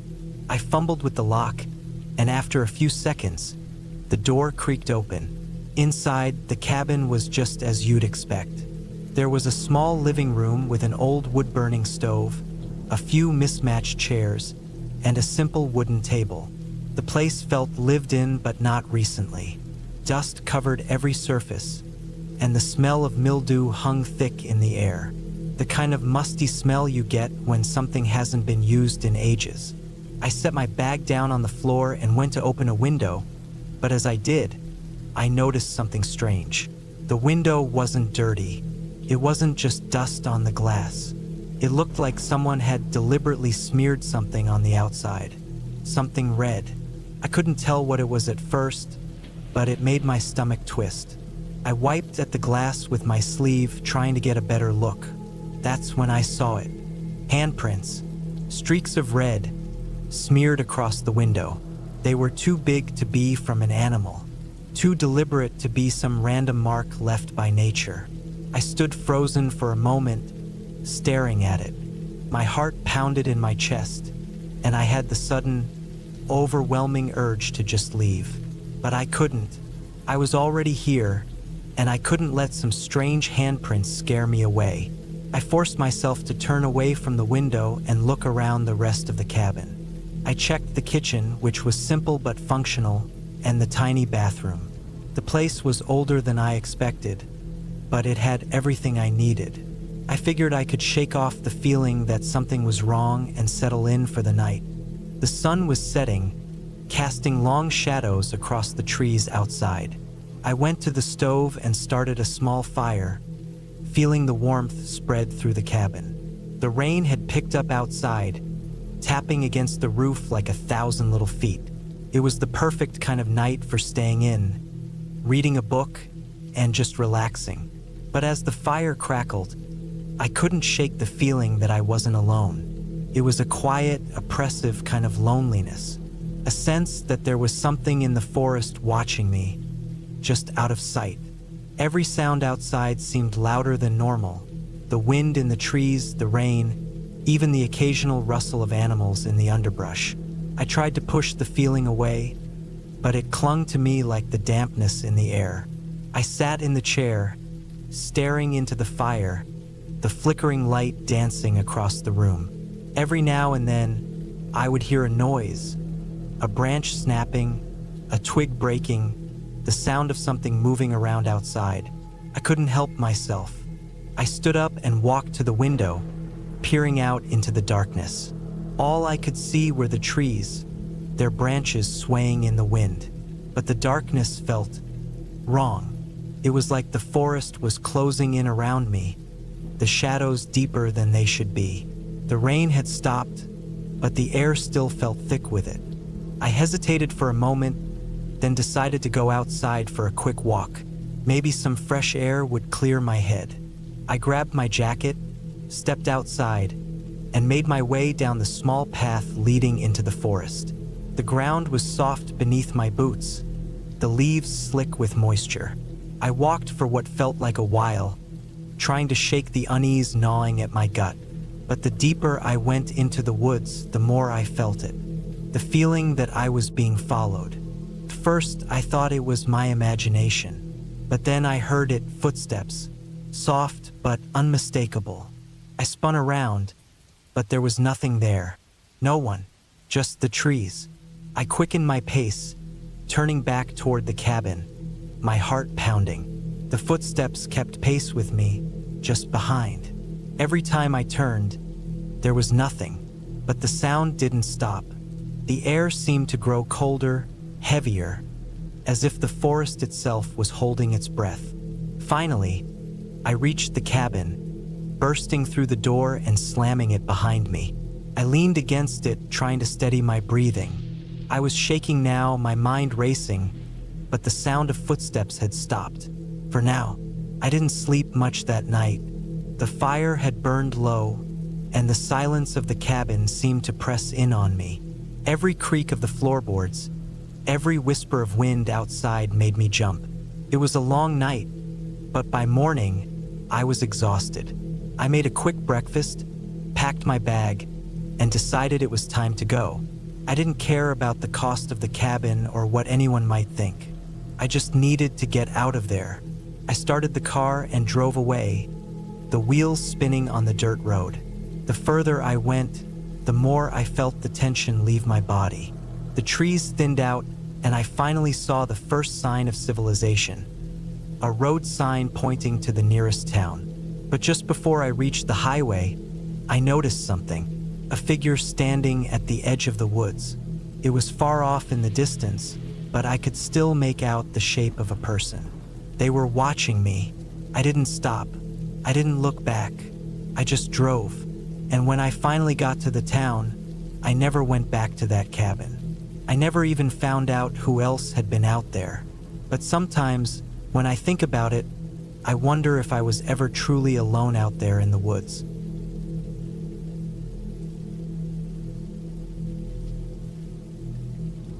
It was supposed to be a simple trip. Just me, the open road, and a cabin hidden somewhere in the middle of nowhere. A getaway from the noise, the stress, and the people. The kind of retreat where you don't have to explain yourself, where you can just breathe. I had rented this cabin for a weekend. The owner, an older man with a thick beard, had given me directions that were vague at best. "Follow the road until it ends," he'd said with a weird smile that I couldn't quite place. "Can't miss it. Just keep your eyes peeled for the old pine tree. You'll know you're close when you see it." I wasn't really concerned. After all, how hard could it be to find a cabin in the woods? Plus, I wanted the isolation. No distractions, no interruptions, just me and the wild. I packed my car, a simple hatchback with just enough room for my gear. A few days worth of food, water, my sleeping bag, and the camping stove I wasn't sure I'd need.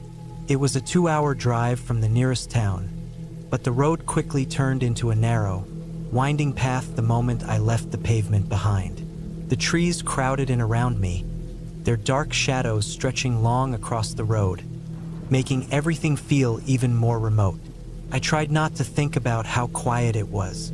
No traffic, no other cars. Just the soft hum of my engine as I kept going. The farther I drove, the more my phone lost service, the signal fading until it was gone completely. A little unsettling, maybe, but not enough to make me want to turn back. Eventually, the road did end. True to the old man's directions, I came to a spot where the gravel turned to dirt and the path narrowed, winding between towering pines that seemed to close in around me. I could barely make out the shape of the cabin in the distance through the trees. It looked more like a small, weathered shack than anything you'd expect for a rental. I parked my car near a makeshift clearing, the gravel crunching under my tires as I stepped out. The air smelled fresh, pine and dirt, but there was something else too, something I couldn't put my finger on. I grabbed my bag and started walking toward the cabin, careful not to trip over the uneven ground. The door creaked as I pushed it open, and I took a deep breath as I stepped inside. The cabin was simple, barely furnished, with a small stove in the corner, a couple of chairs, and a thin mattress on the bed. The windows were covered with heavy curtains that blocked out most of the light, and the only sound in the place was the soft wind rustling through the trees outside. I took a seat by the window and looked out, feeling a sense of relief wash over me. For the first time in a while, I felt like I could actually relax. There was no one to talk to, no one to bother me, just the quiet of the woods and the sound of the wind. I thought about the hike I was going to take the next day, exploring the forest, maybe finding a stream or a quiet spot to sit. But as I looked out over the land surrounding the cabin, a strange feeling started to creep over me. It wasn't fear exactly, but a sense of something being off. The trees were thick, and the land felt unnaturally still. It was too quiet, almost as if the world itself was holding its breath. I tried to push the thought out of my mind and settled in for the night. There was nothing to fear here, just me, the cabin, and the woods.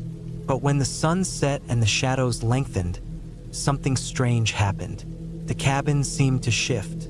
The temperature dropped, and the air turned thick, like something was pressing down from above. I chalked it up to the cold, but the hairs on the back of my neck stood up as I pulled the blanket tighter around my shoulders. I spent the rest of the evening trying to distract myself, watching the fire crackle in the small stove, reading a book I had brought along, but I couldn't shake the feeling that something was wrong. It was too quiet. The woods had gone completely still. No animals, no wind, nothing. At some point, I decided to call it a night. The bed was hard, but it was fine. I tried to sleep, but sleep wouldn't come. The unease that had been creeping around the edges of my thoughts all day had grown into something much stronger. It wasn't the usual feeling of being alone in the wilderness. It was something else, something darker. I shifted under the blanket, glancing toward the window. The trees outside were swaying, their branches scratching against the glass like fingers tapping on the wall. I shut my eyes, trying to push it out of my mind, but the sound kept coming over and over again. Suddenly, a loud crash echoed through the cabin. I shot up, heart racing, eyes wide. I had no idea what had caused it, but it was impossible to ignore. I grabbed the flashlight by the bedside table and crept toward the door. The wind had picked up again, howling through the trees, but it wasn't just the wind I was hearing. There was something else out there, something moving. I held my breath, trying to listen, but everything was drowned out by the noise of the storm. I stepped outside, flashlight in hand, scanning the woods. The beam of light cut through the darkness, but all I could see was the forest, silent and still. I decided to stay inside the cabin for the rest of the night, but as I lay there, I couldn't shake the feeling that I wasn't alone. Every creak of the wood, every whisper of the wind, made me jump. Morning finally came and I was exhausted. I hadn't slept at all. I pulled myself out of bed and forced myself to eat something. Anything to get through the day.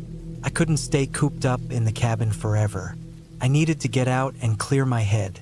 I set out for a hike in the woods, hoping it would help shake the feeling of unease that had settled over me. The woods were dense, with towering trees that blocked out much of the light, making it feel like twilight even though the sun was high in the sky. I followed a narrow trail that wound its way through the thick undergrowth, the crunch of dry leaves underfoot the only sound I could hear. As I walked deeper into the woods, the silence returned, settling over me like a heavy blanket. I felt like I was being watched. My skin prickled, and I couldn't shake the feeling that I wasn't alone. I kept glancing over my shoulder, half expecting to see something or someone lurking just out of sight. The trail eventually opened up to a small clearing, and for a moment, I thought I had escaped the oppressive silence. But then I saw it, an old, weathered fence running through the middle of the clearing. It was made of rough wood, the posts twisted and broken, like it had been there for years, maybe decades. The gate hung off its hinges, swaying gently in the breeze. I approached cautiously, my heart pounding in my chest. Something about that fence, that gate, felt wrong. As I got closer, I noticed something else. There were fresh tracks in the dirt, large, deep impressions as if something or someone had been here recently. My mind raced. I wanted to turn around to go back to the safety of the cabin, but something held me in place. It was as if the clearing was drawing me in, pushing me toward the fence. I stepped over the broken gate and moved forward, unable to resist the pull of the strange place. The further I walked, the more uneasy I felt. The trees here were darker, their branches twisted in unnatural shapes. It felt like the woods themselves were closing in around me, suffocating me. And then I saw it. At first, it looked like just another tree, tall, thick, its bark rough and scarred. But as I stepped closer, I saw that there was something carved into it. Symbols, lines, shapes. It was almost like a warning. I touched the tree, and a cold chill ran down my spine. The symbols felt wrong, like they were alive, shifting beneath my fingers. I quickly pulled away, panic rising in my chest. I had to get out of here. I turned to leave, but something stopped me. There, just beyond the edge of the clearing, I saw a figure, tall, gaunt, its face hidden in shadow. It was standing perfectly still, watching me. I didn't wait to see what it would do. I turned and ran. I don't remember much after that. My heart was pounding so loud in my chest that I could barely hear my footsteps, but I didn't stop running. The trees blurred past me, the ground uneven beneath my feet, but I kept going until I reached the cabin. I locked the door behind me and collapsed against the wall, gasping for breath. My body was shaking uncontrollably, my mind racing with thoughts of what I had seen. But as I sat there, the fear slowly started to fade. I was safe for now. The thing, whatever it was, hadn't followed me. I was back in the cabin, back where it was safe. I stayed inside the cabin for the rest of the weekend, not daring to go back into the woods. The unease never fully left me, but eventually, I left. I drove back home without looking back, knowing that whatever I had stumbled across in those woods, it was something I didn't need to understand. And as the road stretched out before me, I realized one thing. The woods weren't just a place to escape to, they were a place to escape from.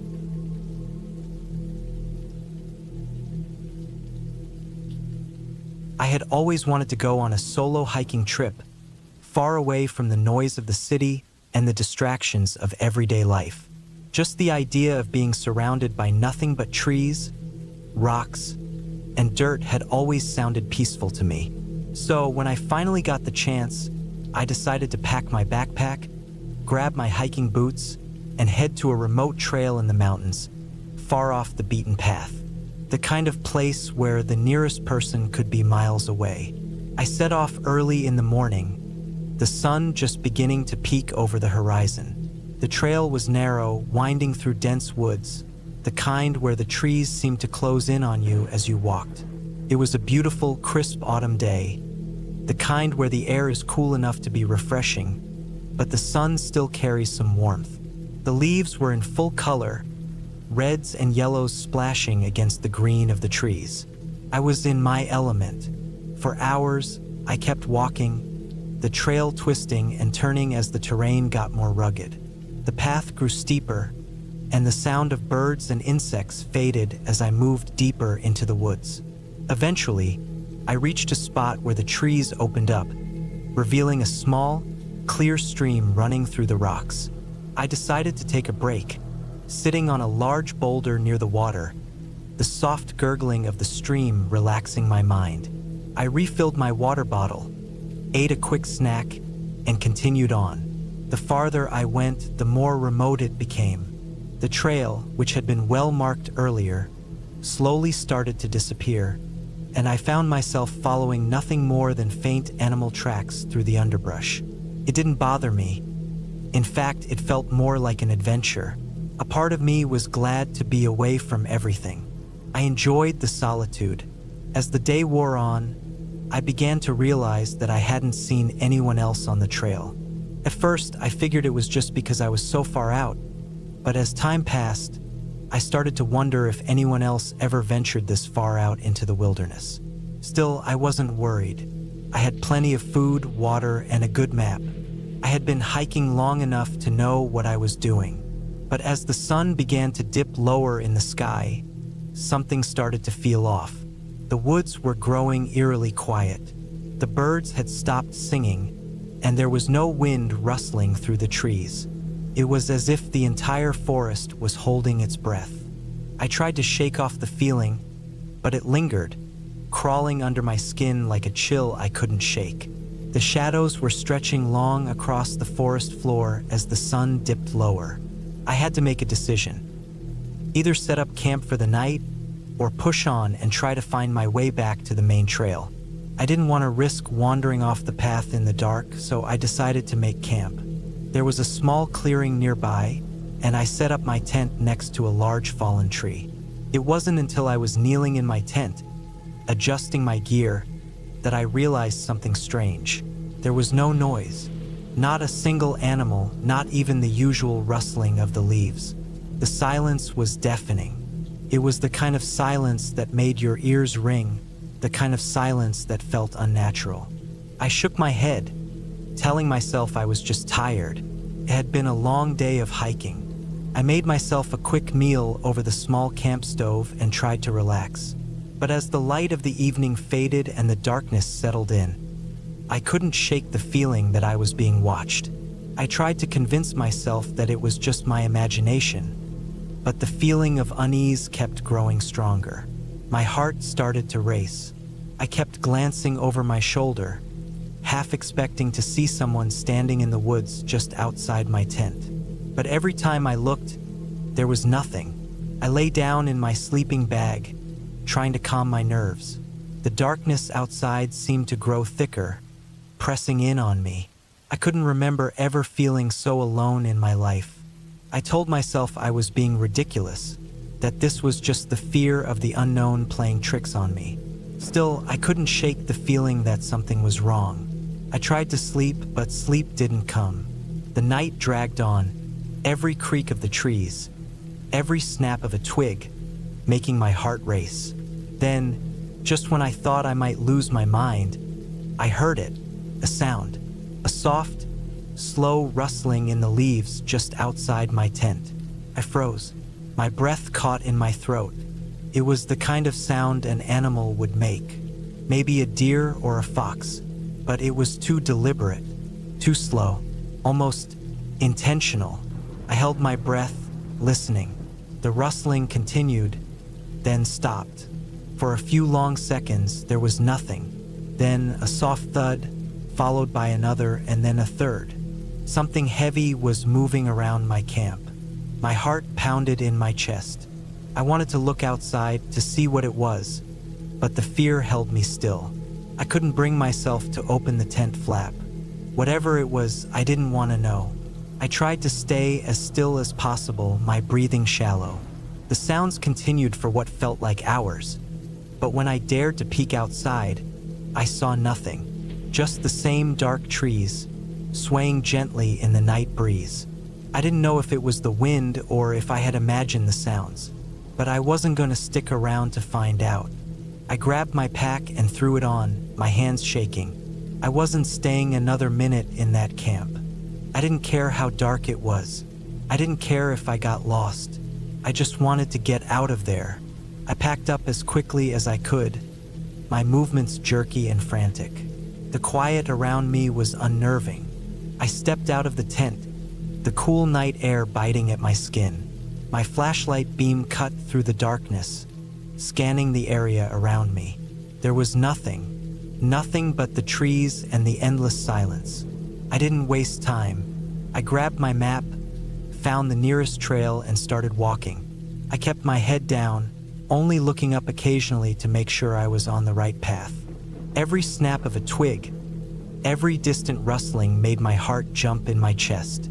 The darkness felt endless, and the woods seemed to close in on me, pushing me further into the unknown. I kept walking for what felt like hours, the cold seeping into my bones. The moon had risen, casting long shadows over the trail. I felt like I was walking in a nightmare, unable to wake up. Eventually, I found the main trail. I wasn't sure how long I had been walking, but the familiar markers on the trees gave me a sense of relief. I wasn't alone anymore. I followed the trail back, my feet aching, my body exhausted, but the fear was finally starting to fade. By the time I reached the main road, I was a mess.